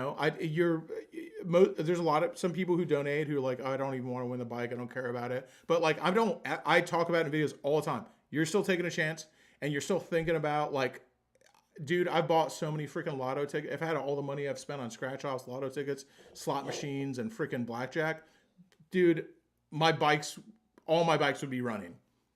I wouldn't have 10 broken bikes. I'd have 10 running bikes. So I am a gambler. I like it. I enjoy gambling. But it's like, you got to be honest about it. Even when the money's going to charity, there is still a part of your head that goes, dang, I could win. And that's what's fun about gambling is, I'm not trying to endorse gambling, because so many people have horrible addictions with it. But that's what makes it fun, is that there's that, it costs $1 to dream. That's what I would always say. When someone's like, oh, you bought a lottery ticket, you'll never win it. I was like, well, it costs $1 to fantasize about it. I've spent way more money than that having to fantasize about something. get a girl involved. It costs a lot more money than $1 to fantasize about something, okay? So it's like costs $1 to fucking dream, and you don't get to dream unless you spend the dollar. So, but you'd be lying to yourself if you don't dream about it. You don't go like, damn, it really could be me. And you get that little thrill when they're pulling the numbers and going like, oh shit, I got the first one right. And then it goes away, of course, because you don't get any of them. But like, I don't know, it's a fun thing to do. And it's not for everybody because some people have predilections and things that could make them treat it in a way that's very, very harmful to them. So I'm not encouraging people to go gamble. I'm just saying that there are parts of it that I enjoy. I enjoy gambling. It's fun. It feels good to do. I'm not saying you should do it. Good. It feels too good. You know what else feels good? Smoking cigarettes. I smoked 3 packs a day for 13 years. And I didn't want to quit. I quit because I knew I should, not because I wanted to. I enjoyed the last cigarette I smoked. It was great. When's the last time you smoked a cigarette? I'm cold turkey. I never went back. Okay, yeah, but I'm asking you, when's the last time you smoked a cigarette? 13 years, or gosh, dude, I think I was like 30, 11 years maybe. Well, now you're ageless. Over a decade. Well, once you turn 30, you become ageless, so. Toaster strudels for rich kids. Pinky out Pop Tart. I like the that. Neanderthal called me a dominatrix cowgirl. Called that the alternative. So I kind of got a little closer to the Idubbbz thing. I talked a little bit about Raffle. No, you're fine. You're fine. You're fine. Before we started talking shit. I'm gonna have to use the bathroom too. So we got into Idubbbz a little bit. I was just talking about the DGR a little bit. I talked mad shit. 100% what I just said is getting clipped and sent to the owner of DGR. Distinguished Gentleman's Ride. Like, oh, fuck those guys. Whatever. I know. My shit's been clipped and sent to him before. Whatever. Anyway, so I don't They're give a like shit. He knows I don't a like fake him. charity, dude. So I was just saying that like they're not doing legally. They're not doing anything wrong. Morally, I find it morally bankrupt. Legally, they do nothing wrong. And so that's kind of where... Who, Idubbbz or the gentleman DGR, Distinguished Gentleman's Ride. Yeah, well, that's the same thing with Idubbbz. He didn't legally do anything wrong. No. But morally, he used charity dollars to throw a party. So that is morally wrong. So what Idubbbz did, and this is like more YouTube than it is motorcycles, because there's no motorcycle aspect to it. But it definitely is like, it really hurts. Like DGR hurts me less than Idubbbz does. Because DGR, Distinguished Gentleman's Ride, is just a motorcycle. It doesn't really have a YouTube aspect. They're not YouTubers. No, Idubbbz is a YouTuber. Yeah. He like people. If I walk up to someone, I'm like, oh, I make Distinguished Gentleman's Ride is not videos. A charity, or like not a person.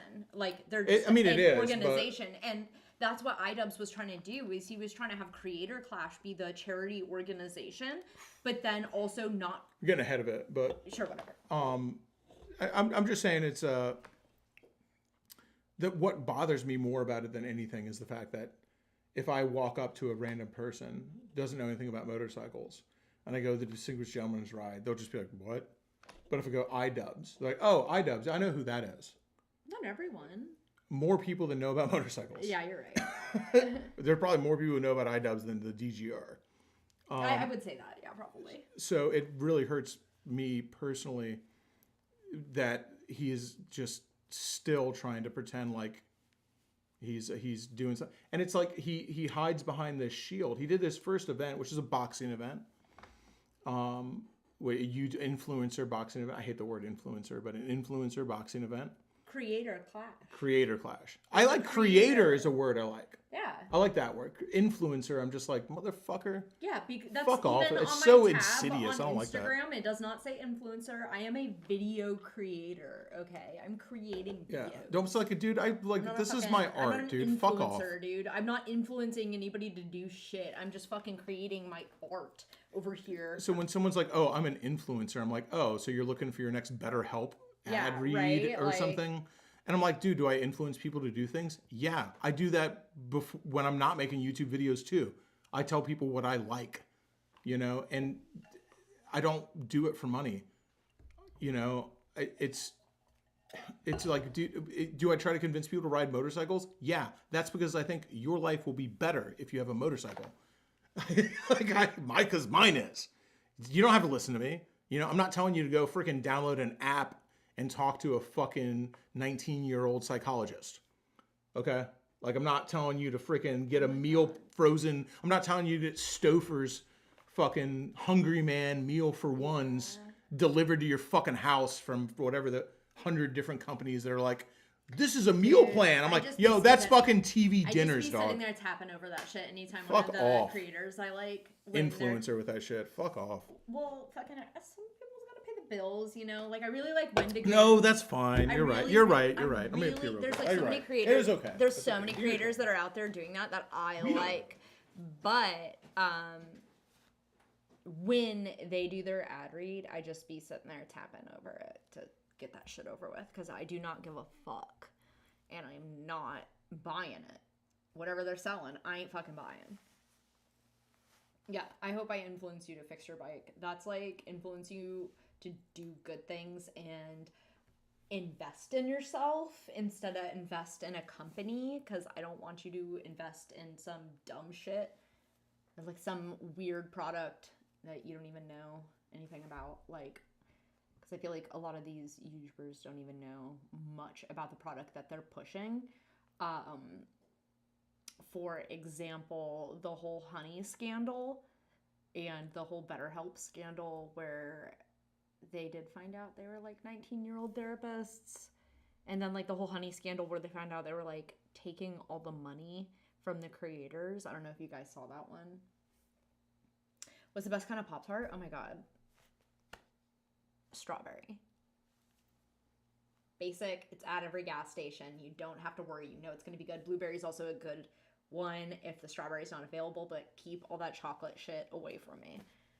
Because like then it's more like the original tart pastry like it's supposed to be. Like, I don't know if you've ever eaten like a homemade Pop Tart. I would make that for you. I love you guys that much. If you don't have a mother who would make you a homemade Pop-Tart, I'll be your mother. But not in like a mommy way. Although I'm dressed like that. It was supposed to be comical. I wanted to dress like this to surprise my mother and be like her least favorite version of myself. But she didn't actually answer the phone when I FaceTimed her. Who's that? I was saying when I FaceTime my mom, she didn't answer. Oh. To like surprise her with the like, I'm emo again, mom. Oh, your mom goes hunting and fishing and She rides texted me. snowmobiles. She said I'll call you. She's doing later. something cool for She Mother's hasn't Day. called me, but she did say she would call me. Yeah, I'm just saying your mom does a lot of cool, fun stuff. Yeah, no, my mom's busy. I mean, you are too. Yeah. So, and I'm not to interrupt what you were talking about, your train of thought or anything like that. No, it's. But back to just to finish yapping. the conversation on Idubbbz. So the first Creator Clash, which was a boxing event that featured YouTubers, influencers, like I would say creators, because I feel like I create art. This is my form of art, and it took me a long time to call it art. I used to be like, no, I don't make art, I make videos. A very long time to be like, nope, this is the way I express myself. This is my art. So I'm very proud of being able to come to terms with that, because I come from a very artistic family. I come from a family where my father had a doctorate in music theory. Mm-hmm. You know, it was like my grandmother was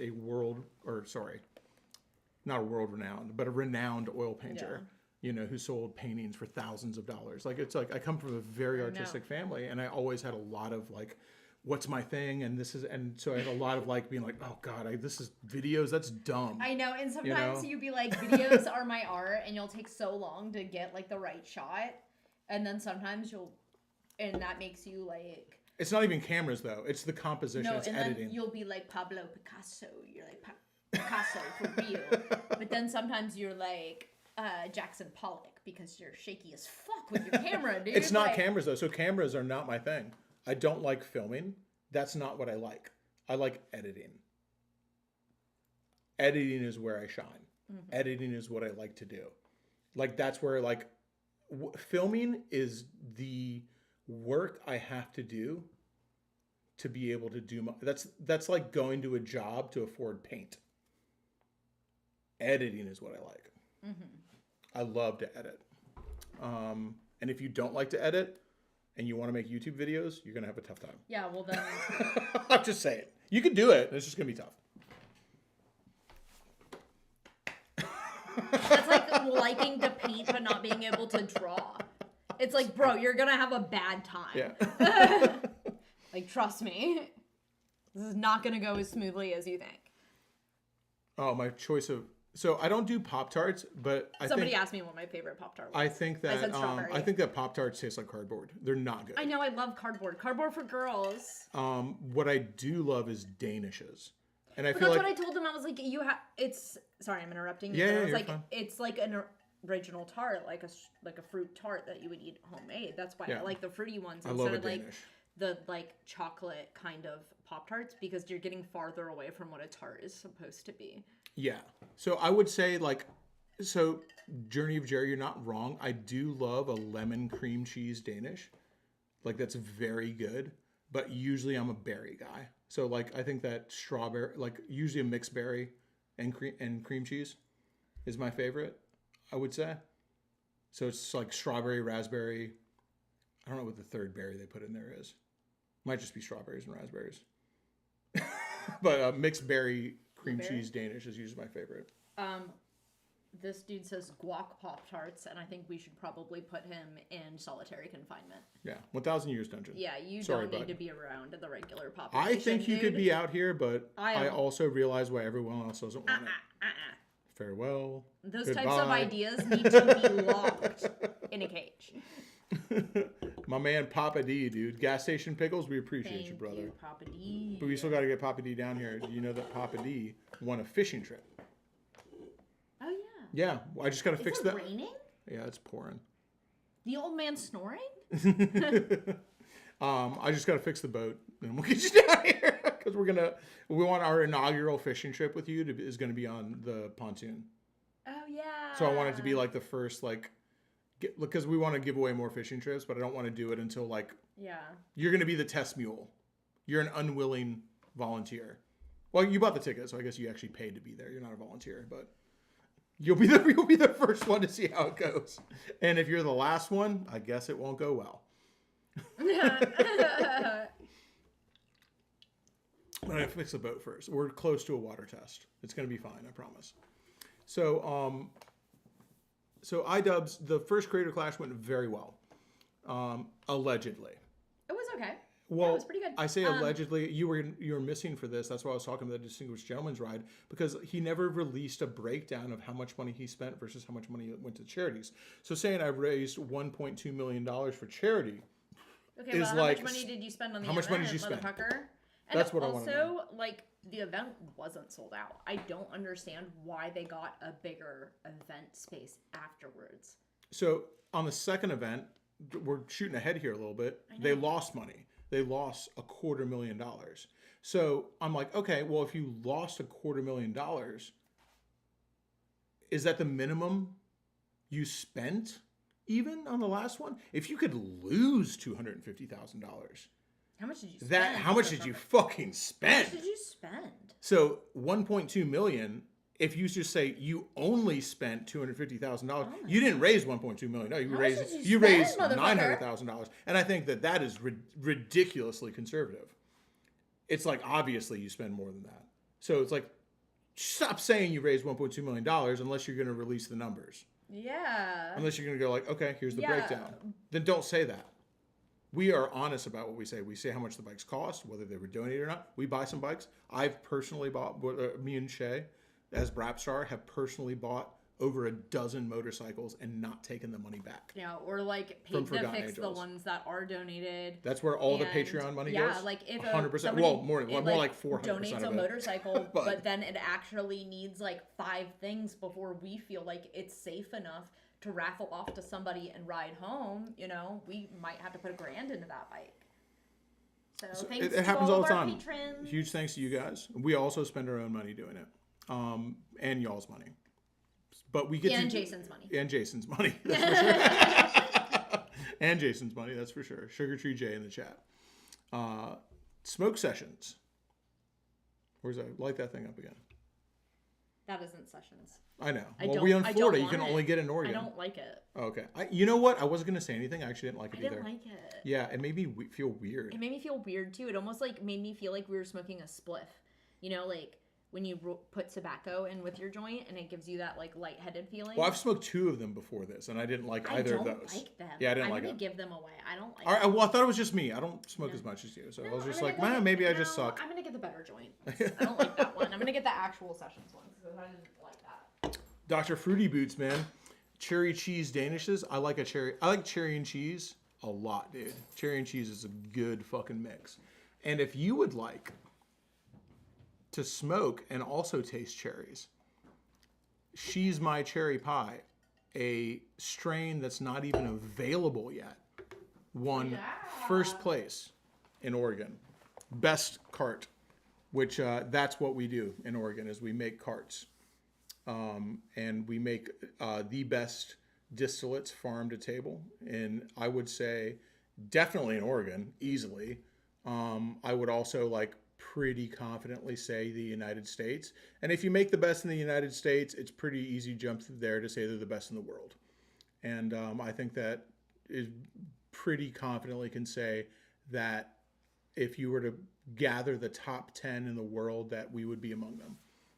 What we're doing out in Oregon with sessions and Brapstar and our distillates and our pre-rolls out there is among the best stuff that you can get in the world. And I say that without a trace of doubt in my voice. Let me say it again for everybody in the back. The world. It's the best. A lot of that has to do with the boys on the farm. It doesn't have anything to do with me. All I do is talk about it. So it's like I'm not making it the best through any force of will. I am just talking about how it is the best. That credit goes to the boys on the farm. That credit goes to Jason for making sure that it's an amazing product that he doesn't cut any corners on. And a lot of that also goes to the fact that Oregon's soil is probably just due to wind factors, volcanic factors, tectonic plates, shit that was happening freaking 100 million years ago. Oregon's soil is among the best places to grow anything, let alone cannabis. Appreciate you, Tom, dude. Thanks for the donation. Goes straight to fixing up bikes.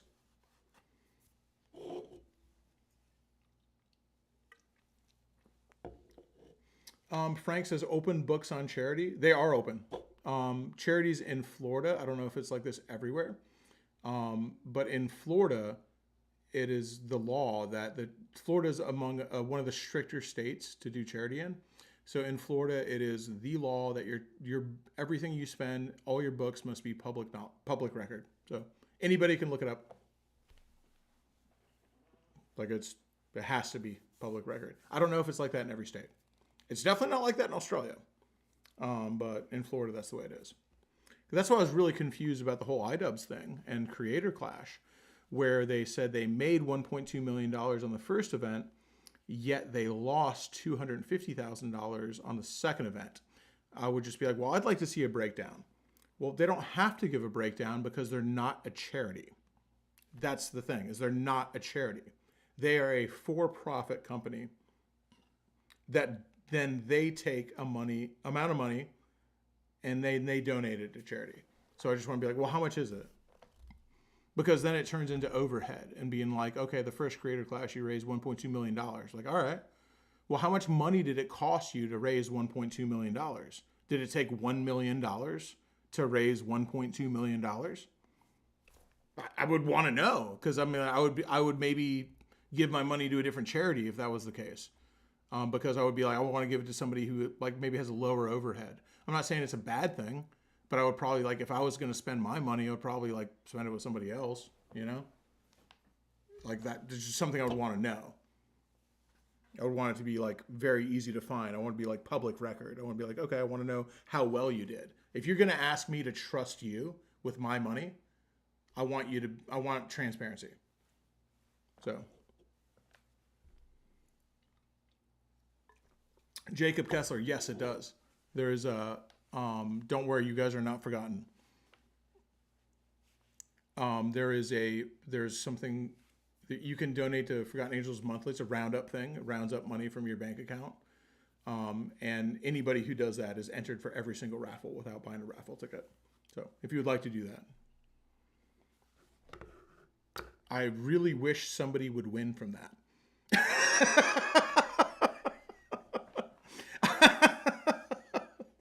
It's like, it makes me feel like, but I can't like make that happen. So I wish it would, because there's some people who do are like, damn, is my vote, do I get counted? I'm like, yeah, I promise you do.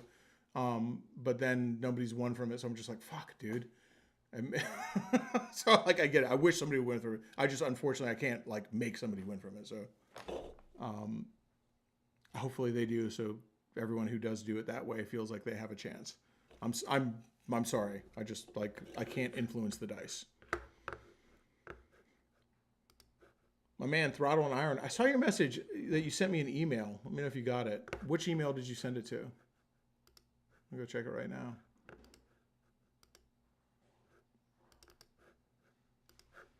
And by the way, all this talk about charity. If you would like a ticket to win an amazing road glide that I have only ridden a couple thousand miles, maybe I'll ride it a couple thousand more. Other than that, it's got very low miles on it. It's got a kick-in stereo system. It's fast as fuck. It's got an insane paint job. The square grouper, Miami device. 100% of that money is going to charity. Bro, I just went on the Hobbit's unexpected adventure looking for these fucking coins, dude. I went out in the rain. Oh, no. Anyway, grab your ticket there. Only one person has bought tickets since we started the live stream. I just refreshed it. We haven't been pushing it super hard. Yeah. That's all right. All right. I don't want to push it too hard. We're hanging out. So Berleach says, is what Idubbbz did worse than any other influencer boxing event? They all seem like cash grabs. Those aren't charity events. Those are right. But I want to take his. Yeah, I don't want to like take it seriously though. His question, because that's a good question to ask. Yeah. And I think that you're right. Obviously. Yeah. Is that his was promoted as a charity event? Yeah, that would be like the equivalent of if Josh and I spent money from, like, for instance, like after the camp out, like if we raffled Road King Kong and then we spent money to fly in Yami Noob to promote our event. And like not even like so that really ends up being what it is. Like it costs money to make money. That's without a doubt. So there's always a cost involved. You know, like it's not free to make money. Sure, but you got to look at your ROI, and that's like anybody who does business, like with YouTube or Brapstar or any or sessions. Anything we do, we have to look at a return on investment. Being like, okay, did we spend $20,000 to make $5,000? That's a bad deal. That's bad, dude. Like, ooh, that's not good. That's not good. Or did we spend $20,000 to make $50,000? Be like, that's better. It's okay, actually. Typical, like a bad operating cost that's still like your top operating cost should be about 30%. Like that's to be considered like, and even at 30%, you're pretty much failing. I don't make the rules. You know, that's just what people say. And I only know that from the bar industry. Like if you're operating at a 30% cost, you're failing. You're not going to make it. You should be shooting for like 20 or lower. Yeah. But regardless, they didn't release what their costs were. So it's like, we have no idea. So there are boxing events cash grabs. Yes, they are. I would also say that motorcycle raffles are cash grabs. Yeah. Now, the question would be like, do you have a problem with that? Do you have a problem with somebody grabbing cash? If you're choosing to spend the money and it's explained to you that I am doing this for profit, I am going to keep the money you give me. And in exchange for this money, you will get a randomized chance to win something that is a much greater value than the money that you've spent. It's like, do you have a problem with that? It's gambling. Like if it's explained to you. It sounds like... Sure, it is. If It's you have gambling. a problem with gambling, like... If you have a problem with gambling, you have a problem sound like a fucking Mormon. Or, like, it's okay to be against gambling. Gambling ruins lives. It does. It's okay to be against it. I'm not against it, but I'm not going to give anybody a hard time who is against it. Me neither, but I'm also not against it. But it's like, if you don't have a problem with that, that's fine. Then it's okay. But it needs to be explained to you very explicitly. You cannot be misled. So if you're misled and you're like, then it's hey, kind of like... oh, give me this $25. You get a chance to win something much greater than your $25. But hey, it's okay if you don't win it. This is what we say. It's okay if you don't win it because your $25 is going to do a good thing. It's kind of like cushioning the fall. Because that's the fall. It's like everybody puts in their money and then you pull the winner. And if 100 people enter, there's 99 losers and there's one winner. And so 99 people are upset because they lost. So they're like cushioning that fall. We do this. They're like, it's okay. It's okay that you fell. The money went to charity. But we're not lying about it. But why would anybody believe me when Idubbbz is lying about it? When there's people on YouTube who are lying about it. You know, there are people who on the surface look like us and they're lying about it. Why should somebody believe me? Now, the people in here believe me because these are... How many people are in here? Thank you, Doug and Steve, for your donation. Oh, I'm so sorry. There's 232 of our closest friends and family in here. There are 232 people right now who believe me. Like, I know that they do. We go to the hang out of the camp out, everybody believes me. But out of what I would call, like, I would say that our core, like people who watch every single video, it's probably about maybe like 15,000 people. Yeah. Those 15,000 people, they are ride or fucking die, and we'll never let you down, or at least we'll try not to. Like, those are the people who are like, if we say fucking shit, they squat. You got to be careful with that. You can't ask them to do something bad because dude, it's a trust. If you're gonna fucking sell them BetterHelp, dude. Exactly. You don't sell those people fucking BetterHelp. You don't sell those people frozen fucking Factor meals, okay? Because those people fucking trust you. So if you're going to sell them something, it better be fucking good. So that's what drives me nuts about the fucking sponsorships. There are people who fucking trust you, and that you, like, forsaking that bond of trust is disgusting. And you don't know how much money your audience has. Right. You're asking somebody who has $25 to spend $25. That's crazy to me. I'll get heated about that. That drives me nuts. No, it's fucking stupid. So, as people who go on YouTube and ask people to take out of their own pockets and give to somebody who has less than them with this, but also have a chance at winning something, I'll share it again. Like, there is a chance to win something. And I don't think that's nothing. It's a very cool fucking motorcycle. Somebody else on YouTube is saying, hey, donate this money. We're going to put on events. A little different than winning something, I would say. So there's not one prize. It's like you get to enjoy this event. But hey, maybe the event isn't that exciting. Maybe they're not that good at boxing. That's okay, though. It's for charity. It's for charity. Right? It's okay that they're not that good. Oh, is that other one? Are they really good at boxing? Is that a really good fight? But this one's for charity. This one's for charity. You spend your $25 here. It's okay that it sucks. You're cushioning the fall still. I think it's very adjacent. Like, it's okay that we always serve the food late at our events. Yeah. It's okay. It's okay that it's a little messed up. That we make you sleep on the ground. You know, we're not putting you in a hotel like Idubbbz did. Yeah. So that's... But it's for fucking charity. It's for charity. And so they really fucking use that as insane armor for what they did. And it was very upsetting to watch it happen because me and Shay personally, supported the first one. Both with video. I paid for my ticket. We donated with my hard-earned money. We donated. We made videos on it. We promoted it. Yeah, and so it's just like that. I was so excited. And after the first one, I was like, "Oh, that's awesome." I guess I didn't ask as much questions as I should about where the money was going. I just trusted, you know. And then the second one happened, which initially we also supported, and then we found out that they lost $250,000, and everything just fell to shit, dude. And I was just like, "Whoa, dude! I feel like I've been duped. I feel like my money has gone to the wrong place. Imagine how the I've been fighters lied felt. to. I've been lied to. Imagine how the fighters felt. Who fucking... What's up to Millie? Can't stay long. Millie, we appreciate you hanging out for even a little bit. Imagine how all the fighters felt spending months of their life to train for a boxing event for charity. They got paid, but...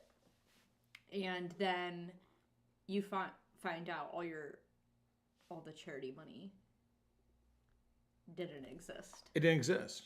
It all got spent. It was all... Well, it did exist, yeah. It was just spent on entertainment purposes to fund the event.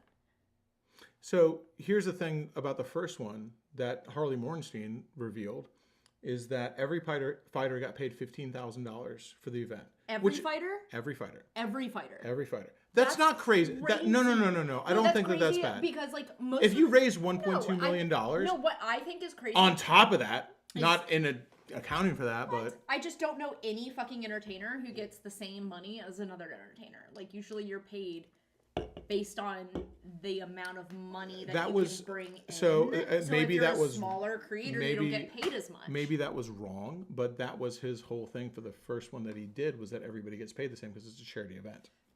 That's fair. I understand that, and that is fair, but in the real world, that's not how usually shit works. No, not normally, but I like it a lot. I like it. So I would say, how many fighters were in the first one? Let me look this up. It was 15. 16, because it was 2 people each. Yeah. It was 16 people? I think so. I don't remember for sure, though. Let me see if I can just Google this. Maybe AI will give me an answer. Thank you, Michael. Michael Holmes. I appreciate you, Pickle Fund. 18. I was so close, dude. We'll say 17 and assume that he did not pay himself. I think that's a bullshit. He didn't pay himself. That's bullshit. That's the charitable thing to bullshit. do is to say that he not pay it. It was his event. I'm not saying he didn't make money in other ways, but I'm like, it's charitable to assume that he did not pay himself. That's how I'm going to do it, though. Because I think that's a fair way to do it. Fine. I don't believe that. So that's $15,000 times... I could have just asked a chat because someone there is good as math. Yeah, who's here is a little math wizard. You're usually pretty good at So that's not those big numbers. So that's $255,000. Spent on stipends. That's still not bad. So okay, but that's the whole event is the fighters. So it's like if anyone it wasn't we know it wasn't the whole event because we were there. The event was nuts. It was like the amount of money they spent on filming it, on the arena, on everything was insane. It was way more than $255,000. They didn't need to spend that money.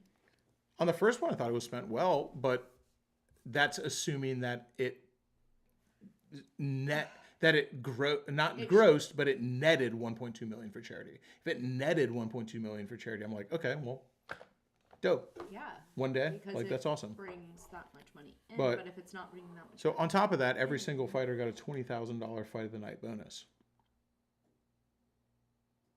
Everyone got $20,000 extra. Also revealed by Harley. So that's what he says. So just take that with a grain of salt. What? Because that's one person saying that. I would want to, in order for me to completely believe Harley was the main event, so maybe he went out in the first one. Idubbbz was the main event. Okay, but sure, if you look at the fight card, there's like 4 people who are like well-known YouTube creators, and everybody else is like, who the fuck is that? So I'm just saying, I don't want to be unfair. I'd be like, I've only heard it from him. Yeah, I haven't heard any other, but I haven't heard any other fighter say it. So I wonder if there's a NDA or something. NDAs are notoriously hard to uphold. Yeah, and also doesn't mean people aren't scared of them, but like NDAs mean very little. Yeah, but also a lot of the creators are unhinged. Like, was it like?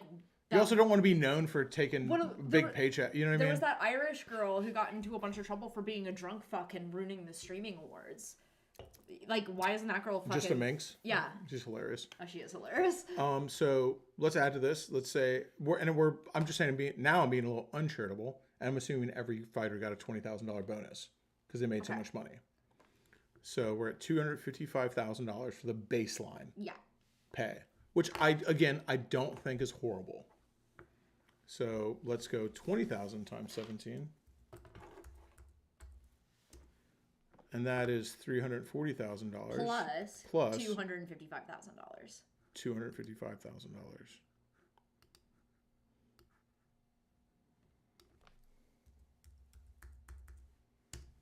Now we're at $595,000. That's a lot of money. So now we're at That's a lot of money. now we're at a 50% cost. Okay. With nothing else besides the fighters, assuming everybody got the fight of the night bonus. Because we're local. Also, I'm just gonna fucking. They don't have to say what it was because I didn't know this. Creator Clash is not a charity; it's a business. How much does it cost to rent the USF Sundome for one night?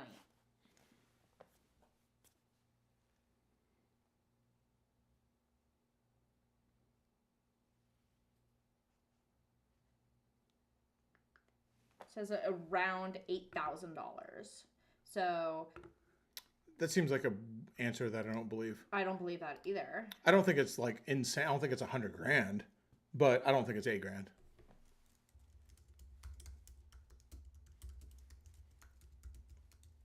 There's also staff, like whatever. Yeah. Wait, I got it.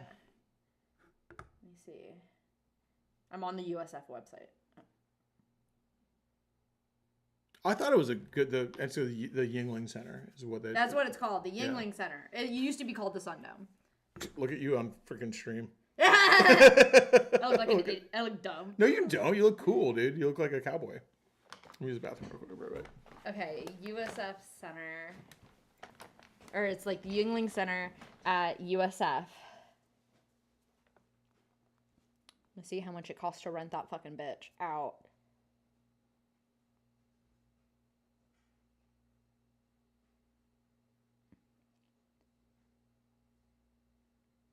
That's how much it says. It says $8,000.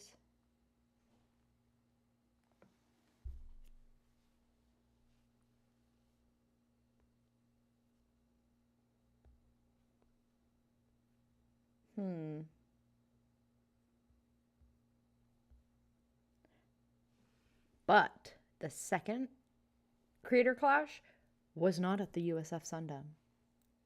I wonder how much does it seat even?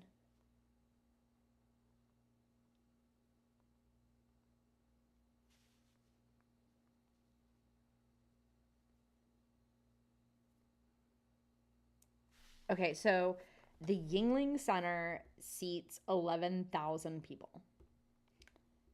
So I'm sure like the base rate of just the event space is what costs $8,000 a night for it.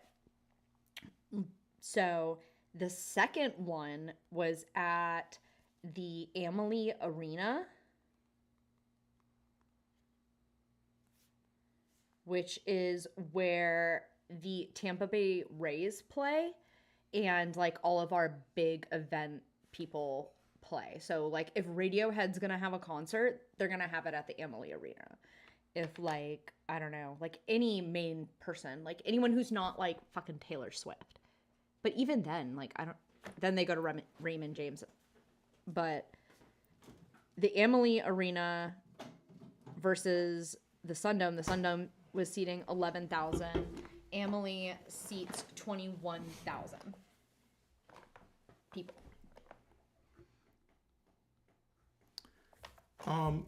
When it moved to Amalie Lightning, I still will call it the Thunderdome. I cannot not call it the Thunderdome. Yeah, that's me with the USF Sundome. Yeah. Just the Amalie Arena has changed names so many times for me in my lifetime that I'm like, I don't even know. Yeah.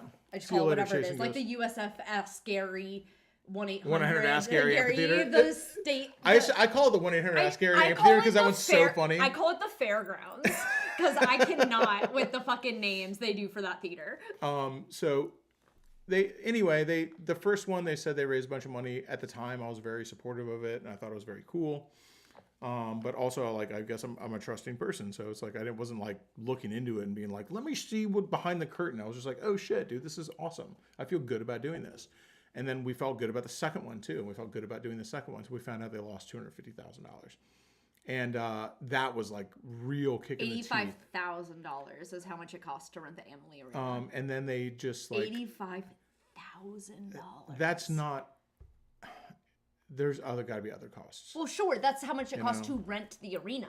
That's not how much it costs to have all of the food open for the arena. Right. That's not how much it costs for all this other shit to have all your staff. That's how much the rental is for just for the arena, not the staff, not the security, not the janitors. That's event pricing. Yeah. So they even have it. So your rental rates versus ticketed versus non-ticketed events. If you're doing a non-ticketed event, it costs $45,000 as the base. Right. And if you're doing a concert or a ticketed event, it costs $85,000 as the baseline. So regardless of that, like if they had filled the place out, whatever, it wasn't that. It's that what came out after they thankfully they admitted it. They didn't have to. They admitted that no money went to charity, and they actually lost $250,000 throwing the event. And then it slowly started coming out through a bunch of different avenues that they spent the money on like charity galas. They flew in a bunch of influencers. They flew in Hassan. What? If you go to the or if you go to the Amalie Arena website, you know how many fucking private rooms they have in there. That's all additional costs on there. I've only been in there like twice in my life. No, so you go in there, there's so many event spaces. So I know for a fact that they probably rented some of those out for like all of their little creator friends to have a place to go like lounge and not be in like the main areas. Because like, look, if you go here, I'm going to send you this link so you can pull it up for people. Like, I'm going to airdrop this to you. I can use my phone. I'm going to airdrop this to your computer. I can't believe it. Keep talking, sorry. That's okay. Here. There's like all these private rooms to become a lounge. There's like the private bars and stuff that they have to pay. Hotel. Yeah, to pay for the. Well, they rented out the hotel too. Yeah, they rented out a whole hotel.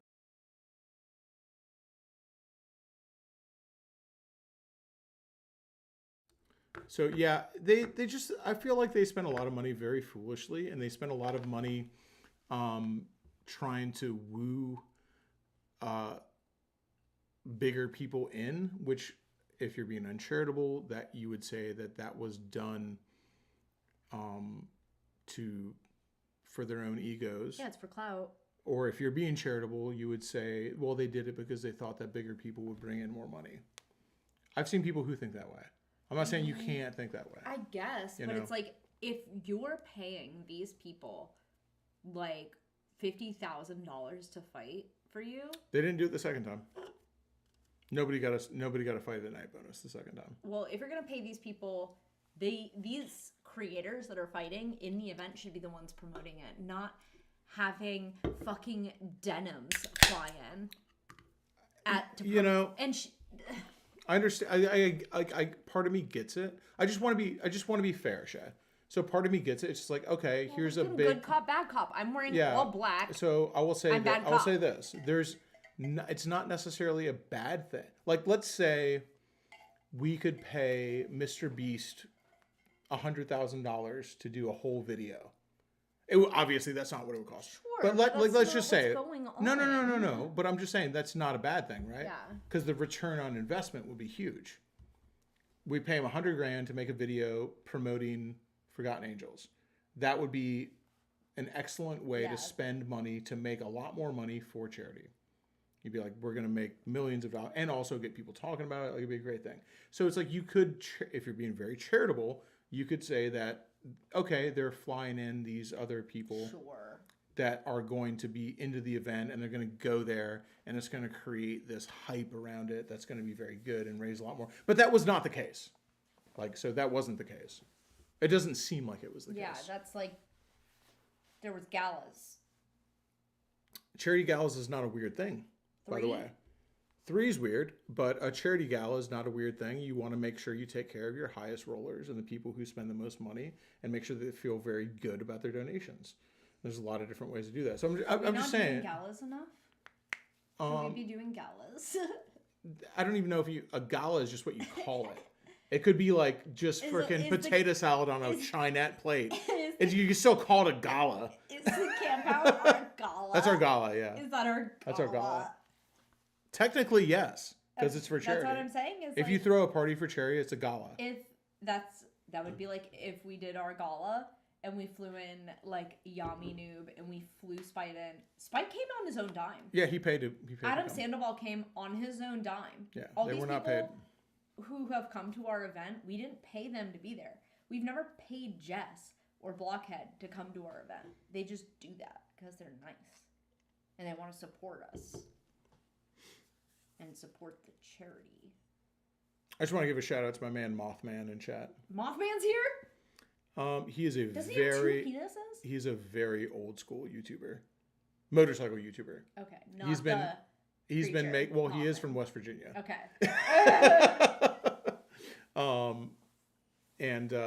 I don't know, just a cool dude that has always watched the channel, and I've seen his stuff, and we connected over like all the weirdness that was happening in America, like circa 2008. I don't know, it was a very cool way that not a lot of people in the space were thinking that way, and I don't know, it was cool. Yeah. And so I've just kind of always like, he's always been like in my peripheral, like zeitgeist thoughts. Every time I see him on Instagram, I'm like, hell yeah, dude, I'm glad you're still doing your thing. Very cool dude. yeah. He's also weird. Yeah, he's a very weird cat.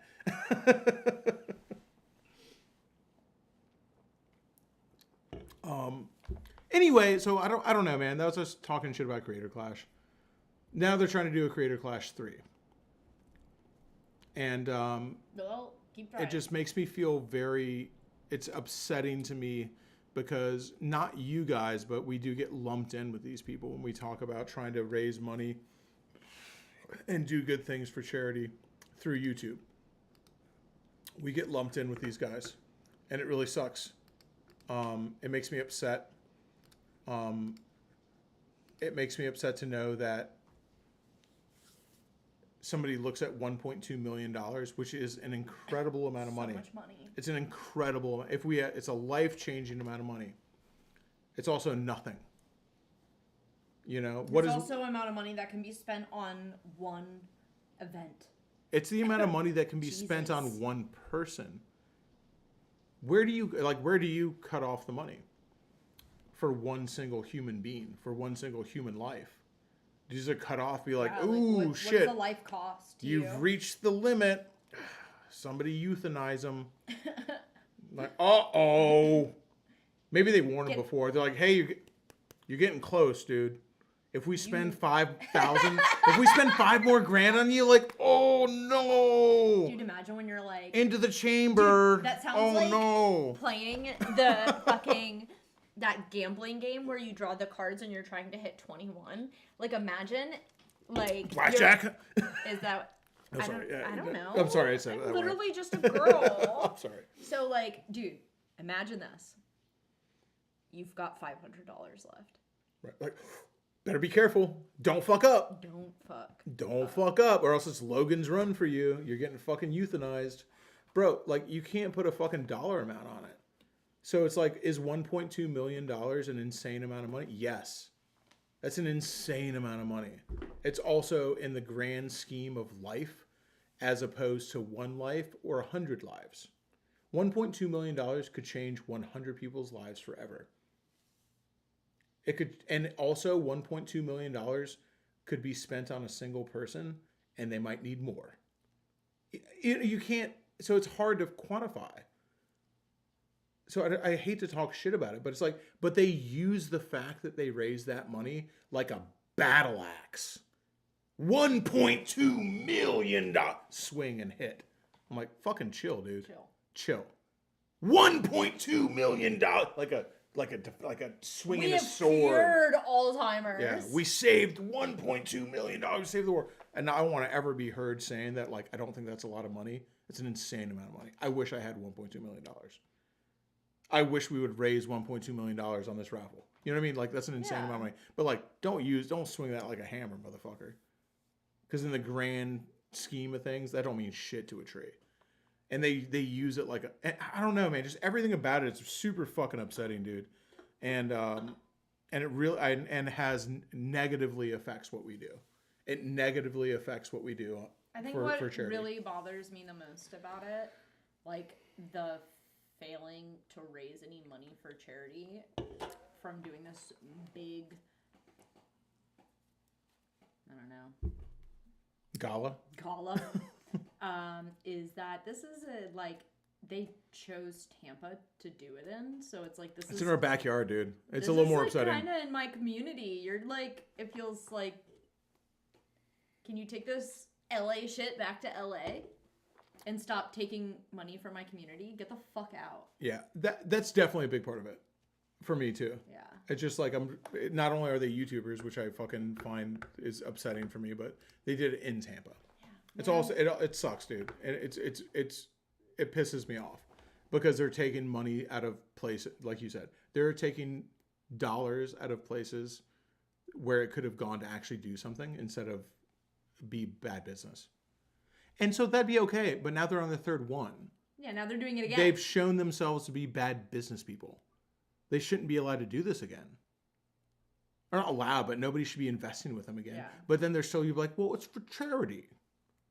It's for charity. We have to do it. It's for charity. I'm like, yeah, but you suck. Yeah, but you lost money for charity last time. Like, whoa, when you're a doctor, you're trying to save somebody's life, right? But if you kill a few people as a doctor, they're like, hey, you don't get to be a doctor anymore. You're in trouble. You're in trouble now. You shouldn't be a doctor. Maybe you don't go to jail, but like you don't get to have a scalpel anymore. Yeah, like not that, dude. You can't do doctor. You're not good at that. You can't stop. Maybe you should just be a dentist. We thought you would be good at it, but like, actually no. Not talking shit about dentists, but maybe you shouldn't be like. You shouldn't be a doctor. Shouldn't be a surgeon. So the same thing with charity. It's just like, dude, you suck at this. You should be a teeth. Like maybe you shouldn't do this anymore. So I'm just like, I don't fucking know, dude. It's a weird thing. Yes, Shay's outfit is awesome. She is our official goth mommy of the night. But that felt so uncomfortable for me to say. I do not like using the word mommy. I don't. It's Mother's Day. It's Mother's Day. We're doing it. Anyway. Moving on. Creator Clash 3 will or will not happen in about a month. I don't know if it's going to happen. I don't think it's going to happen. You want to take a bet? Like, I really don't. You just said you don't think it's going to happen, so. I think they'll cancel it. I think they're probably trying to figure out how many people are getting refunds right now. Since, like, 2 other fighters dropped out. And then are going to be like, well, we should probably just wrap this shit up, huh? It's a private business, so it's like if they'll do a cost benefit analysis. Yeah. Because the charity aspect is not part of their cost benefit analysis. Yeah, because apparently the ticket sales don't even go to charity anymore. They don't go to charity. They have a separate raffle, or not raffle, they have a separate link. They did say that they'll which is just lip service, but just to be fair, they did say that if they break past their profits margin, that they will donate an amount of money for charity. But they didn't give any indication of what that profit margin was. They didn't give any sort of structure breakdown as to what their expenses were, or like even a projection. And they also didn't give any kind of like, well, okay, this is the percentage that will over. It's very vague. So you have to say it because it's fair. You have to be fair. But it was very vague and just like, I just think it's the same thing as Distinguished Gentleman's Ride. Yeah. I think it is a cash. It is a cash grab. Forgotten Angels, we can just say, hey, all the money's going to charity because that's the fucking truth. It's the truth. It all goes to Forgotten Angels. And it's all public record. So yeah, like knock yourself out. Look as much as you want. Doesn't matter. Yeah. You can see, or you can just come here. I mean, please don't show up unannounced. Come to our event. Yeah. Come to our gala that we host. Oh, man. All right, moving on. Let's do a new topic. That one was depressing. Are you smarter than a mommy? I didn't prepare any questions. I know. Me and Shay keep trying to do Are You Smarter Than a Fifth Grader, but we don't know how to do it because we need someone to be the somebody host. else, and like I can't trust somebody to read the questions and not get emotionally involved. Like we even thought about it today. We figured out how to get the PlayStation on the computer so we could like just download the game. No, I think we need a card game or something. But then I'm like, well, then it's multiple choice, which is not fun. Now you're just like, it's not fun. you got to give like a real answer. Yeah. Multiple choice is boring to watch. And we're just like, God damn it, dude. I think we need a host. Yeah, we need a host. We need a producer. We need a Jamie. Yeah. I don't know if anybody out there would like to make no money. Yeah, is anyone interested in being an unpaid intern for Rapstar? You get no college credits, and it is completely unpaid. I know that you would think that maybe you're working for Clout. You're not. You'll have to wear a bag over your head. No bag. Unless you're hot. Maybe like a dunce cap. Oh, I like that. But like one that's like really, really tall. Yeah. And has like something like hanging off of it, so it's kind of like a princess hat. Yeah, I like that. Or like a clown. Maybe we'll have a badminton match around it. Yeah. Or like maybe like a jester, so they get jester's privilege. They can say anything, but it actually means nothing. But we can also strike them for saying something. Well, the jester's privilege is you can say anything, but it means nothing. Well, maybe I can hit them. Well, that's the jester's privilege.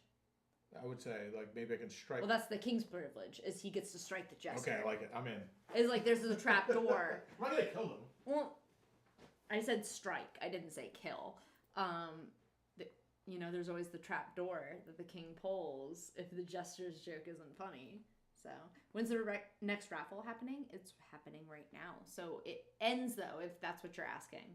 We're going to be doing the live stream on June 7th. And that is... Oh, my gosh, this chair is so much lower. I was not ready for that. Whew. Okay. Let's see. June 7th is on a Saturday. We don't usually live stream on Saturday. All right. And that is for the Miami Vice bike. I'll drop the link right now. Sorry, I'm still kind of shook up from like going from a tall chair to a small chair.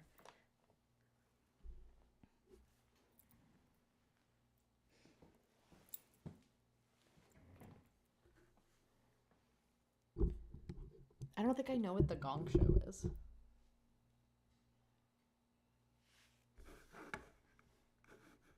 This bike is actually super cool too because there's so many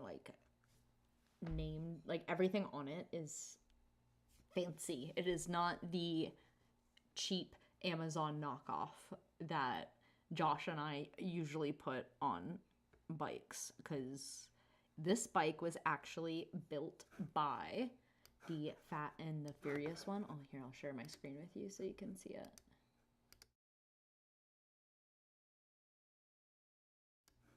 So it stops doing that.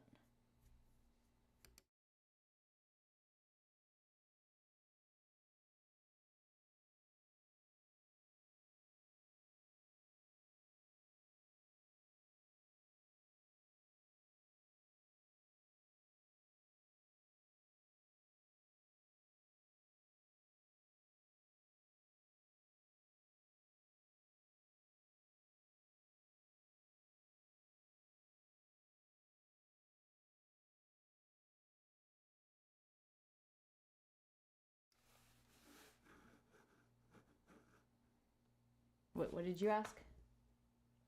Do we have a volunteer to be our freaking servant? I mean, host? No, definitely not. Alright, well, I get it. Yeah, I can't get the screen share to not be glitchy. I'm not sure why it's so glitchy. Sorry, guys. Yeah, sorry about that. I was trying to show off the raffle bike, but you can just go to the link that I posted. You will just have to listen to our voices. If you can't understand the words out of my mouth, maybe you could understand my dancing feet. It's kind of no free feet. What drugs? Remember it's when he's at no, I do remember that's that. a good one. Yeah. I love that show. It's so good. It's a cool fucking bike, man, and someone's gonna a very awesome bike. It's got a very loud stereo system, which is not for everybody. But you would be surprised. Love it. Yeah, you would be surprised if you're like, I wouldn't like that. Well, have you ever tried one? Yeah, try it first before you're like, oh, that's so dumb, because that's how I used to feel. I used to think it was so stupid until I put my favorite song on. That super loud motorcycle. Now I love it. Actually, Mad Yankee could do it. He's a weirdo. He could be the game show host. Hell yeah. Is He talks fast too. So it's like he could do it. Run it. He's loud. Run it. Yeah. You ready now or? No. No. We've been streaming for 2.5 hours. We're not starting now. I mean, people will be streaming for like 8 hours. Yeah, but I'm not people. No, me neither. We can't be streaming for like 8 hours because then we'd be streaming till like 2 a.m. Also, you drink through streams. Could you imagine drinking for 8 hours straight? This many beers? Oh, yeah.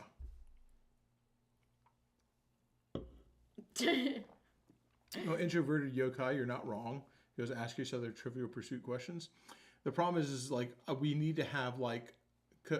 So we talked about doing it on a game, but that's multiple choice, which is lame. Because then you've got a 25% chance of just abacadabbing it and being right. Lame. Yeah. So then if we just read them to each other, I guess we could leave it up to the audience, but it's like there has to be a impartial judge that you can argue your answer to. Ref. So that's like, it's like, me? okay, Josh is and this I right? We'll literally start fist fighting if there is not a ref. Someone needs to be in charge. We need a referee. So it's like, we can't just do it to each other because it's like, we'll just be like, well, nope, you're wrong. I'll be like, nope, that's technically wrong. Armed combat. You did not form it you did not phrase it as a question. Loser. Yeah, so we need a referee. Yeah, we need a referee. And I also need to be able to argue my case. And if someone just goes like, loser, and I don't get to argue my case, well, fucking now I'm going to argue. If you're not going to listen to my words, how about you listen to my dancing fists? Because it's fighting time, dude. Do I think I'm smarter than a 5th grader? Yes. I went to college. Maybe if a 5th grader hadn't gone to 5th grade. Maybe a 5th grader in the middle of summer vacation. You know what I mean? Like they've forgotten some stuff. They've just been hanging out, riding bikes. Josh, Bikes. You didn't graduate the 11th grade. 10th. But you didn't graduate the 10th grade. So it's just like maybe they're just out there. Maybe they're in the middle of summer and they're just not really thinking. I almost got my bachelor's degree. Which means, like, I have the same education as most baristas. Yeah, I graduated early. No, you didn't. You dropped out. It's not the same. No, Did you get your GED? Yeah, I did. Oh. No, I don't do. I got my high school diploma. For selling drugs, though, right? Nope. They had a program. This was like before No Child Left Behind. But it was when high schools were being judged on how they were getting judged by like state dollars on how many. They started doing this thing where like, okay, how many people you're passing. So they had this program, and some people will back me up because this was a very specific thing that happened. Like if you were meant to graduate around like 1999 to 2003, you probably experienced something like this, or at least knew somebody like this. So what happened is if they could tell that you were a fuck up.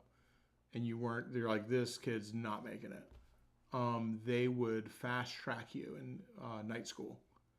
And so you went to like minimal, I went to like 2 classes. And they're like, here's your test. And then I just cheated on the test. And I failed it the first time. I just abacadabbed it. I just Christmas treed it. Because all I wanted to do was steal the test. And then I sold the test. I took it to one of the teachers that I sold drugs to. And I was like, hey, can you give me the answers to this test? And then they're like, oh, yeah, of course, because they were cool. And so they gave me the answers. Then I went back, and I took the test again, and I passed. And they're like, here's your... And I got no, it's a high school diploma. It's not even a GED. Thank you. I feel like there should be one more person clapping besides just one, so I'll clap too. But You know, call me the no child left behind. The way that bush got me acting retarded. Yeah, they don't leave me behind, and I counted as a graduate. And then like after I had it, I was just like, well, I'm just never going to school again. Good for you. Why and then nobody called about it. Like nobody cares. You? Yeah, they're just like, everyone's just like, oh, you skipped school? Are you in trouble? It's like, no. I just did whatever I wanted. It was pretty dope, dude. I had a pretty awesome childhood, I think. I could describe it a different way that would sound bad, but I prefer to describe it in the good way. Where I just got to do whatever I want. It was pretty dope. Gas was 76 cents a gallon. And I couldn't have a car in high school, not only because I was a felon, but because gas was $5 a gallon. Dude, I was 17 years old. I had, at the time, what was a good paying job at $6.50 an hour. At the time, that was my minimum wage was like... No, in high school, I got paid $10 an hour, which was crazy. Yeah. At the time, I think minimum wage was like, I think it was like $3.25 or something like that. I was a lifeguard. So it's like, dude, I was making double minimum wage. Gas was 75 cents a gallon. Cigarettes were $1 a pack. Nah, dude, cigarettes were $1 for a single at a gas station because I couldn't buy them. A 12-pack of beer was like $6. And nobody ID'd you. Nobody gave a fuck. Nobody ID'd you. It was a $6 You could go into a gas station with $20 and have enough beer for you and 4 of your friends for all weekend, like 4 packs of smokes, and have enough gas in your trunk to get out to hunt camp. And have a whole weekend for $20 fucking. Do you remember That's wild. Drive-through gas station? I drove a V8, dude. I had a truck. Do you remember the drive-through gas station that was on Dale Mabry, like right off Gandy? Yeah. I used to go there because my friend could drive, and the guy's rule there was if you're old enough to drive, then you're old enough to smoke. So he'd sell anyone with a car cigarettes and not ID them. That's why. So that I would run into that all the time too. I would get people who would ask me for my So ID. I just go with my friend who has a car and be like, buy me smokes. My big one was when I turned 18. So I used to get flack when I was a teenager. Well, you're still a teenager when you're 18. But after I turned 18, what would happen to me all the time at gas stations is people would be like, if you're old enough to go to war, you're old enough to buy some beer. I think that's true. And it was weird because you're like, now people would be like, oh, I'm not getting involved in that. But at the time, it was just like I feel like it was not as big of a deal. And it sound like, I'll say that. I'm like, yo, dude, it sounds like I'm talking about the 1950s. Like, no, this was like 1999. I feel like this wasn't like ancient fucking time of the dinosaurs, dude. This wasn't even that long ago that it was like that. And Florida's behind. So I think that it probably changed to what we perceive as bad, like in other places before here. Florida's like 10 years behind the entire rest of the country. It really is. I'm not even trying to defend us in that regard. In every way. In education, in, We're the 49th worst. Yeah, we're Florida. It's the Florida public the school best of system times, failed the worst me. of times. Yeah, but we also have some cool laws too around guns. So it's like, so Journey of Jerry goes, the mid to late 80s were the funnest years. So what you remember about the mid 80s is what Florida was like in 2000. I wish I could remember stuff about the mid 80s. Well, you do, because that's what Florida was like in like the year 2000. It was like what the rest of the country was mills? In the 80s. Pill mills and fucking rub and tugs everywhere. Dude, I remember when we got our first cigarette vending machine at the Shame. Oh my god, dude, I loved the cigarette vending machine. So like I loved that. We got our first cigarette vending machine, and it was $3 for a pack of cigarettes.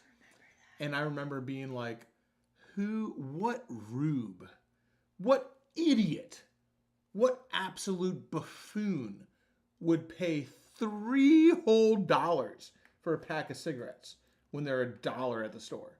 I remember looking at it being like, Me, because I'm underage. this is the dumbest shit I've ever seen in my life. No one will pay Me, this. because I was underage. Dude, when I stopped bartending, cigarettes were $9 a pack. At the machine. Now they're like $9 a pack at the store. Where did the cigarette vending machine go? Are you not allowed to do that? You're allowed to do so. Where'd it go? Why'd you You guys just get rid upcharge of it? it.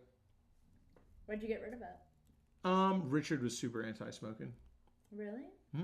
Which is weird because it's a smoking bar. Go, Richard. Yeah, but it's gross. Yeah. It's nasty. He's just super anti-smoking, so he didn't want to make money off cigarettes. So I like that he got rid of it. I like that he also doesn't like vapes. It's funny.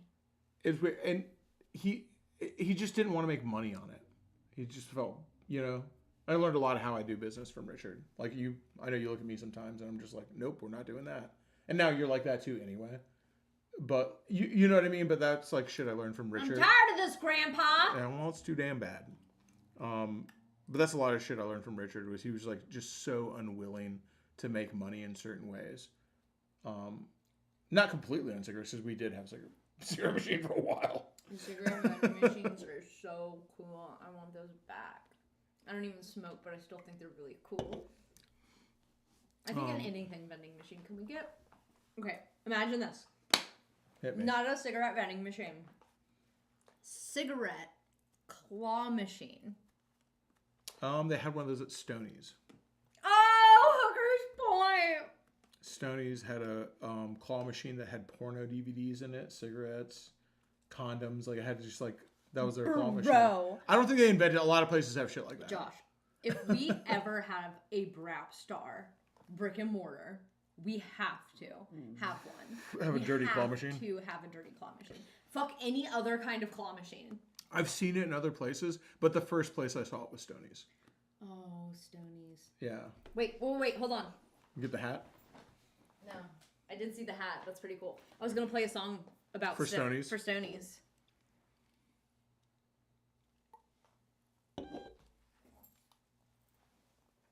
That woke Bilbo up. He had a little bark there. What's that, Bobo?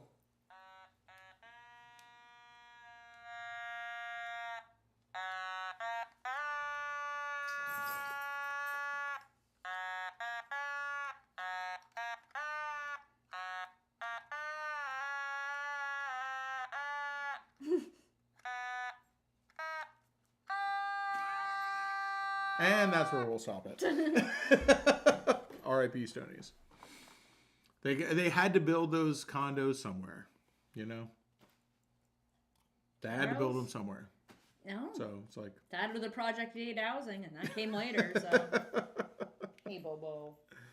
Yeah, here in the South, they still sell rubbers at gas stations, which I don't know. I think that's kind of progressive, dude. No, you should. Oh my God, it's like you should sell them everywhere. I don't know. So it's like selling the condoms at gas stations is just like kind of viewed as this greasy thing, which is because they're all just like neon alien green, diamond plated for her pleasure. I mean, they're very greasy sounding.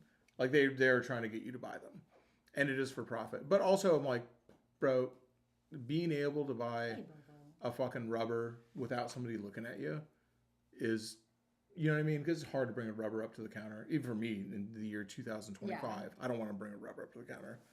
So I just don't. So I think it's good to have them in a bathroom. I don't know. I think it's good, dude. I just like connected to what you were saying. I was like, what the fuck?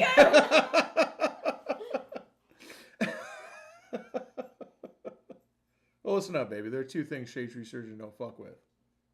That's rattlesnakes and condoms. All right? Happy Mother's Day to all the girlies out there. I'm careful.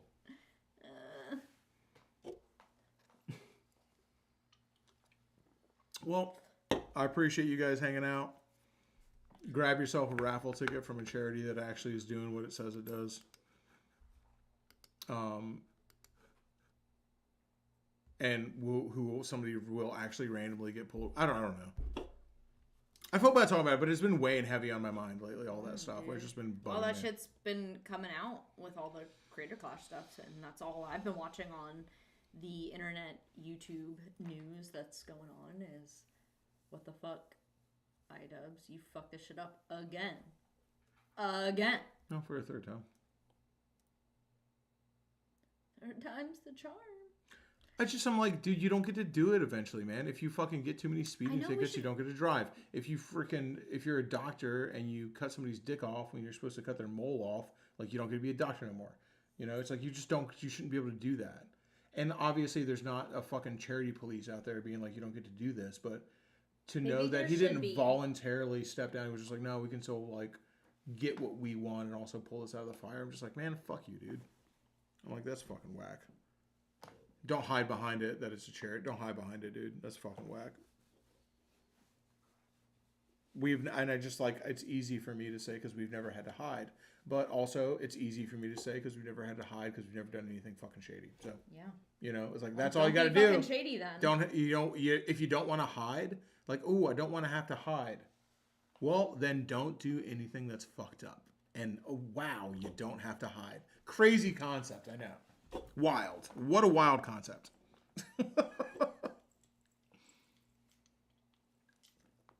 You know, the fuck, dude. All right. All right, bye. Love you guys. Love you, It's bye. good hanging. Back to regular videos on Wednesday. Yeah, we're home, by the way. Yeah, it's been a wild few weeks that we've just been on the road and doing a lot of crazy stuff. So we're back home. We'll be leaving again soon, but you know, we're back to regular videos. Like I'm on. Not just I know that nobody's beating down my door for it. And I was like, what the fuck? It's I needed to get back to regular videos. It's a me thing. It's the content police. Oh, not enough videos. It's like the sheriff of Nottingham. He knocks on the door in Robin Hood. He's like, taxes. Where's that fucking video, Shadetree? I need a video to feed my children. My children haven't had a video all week.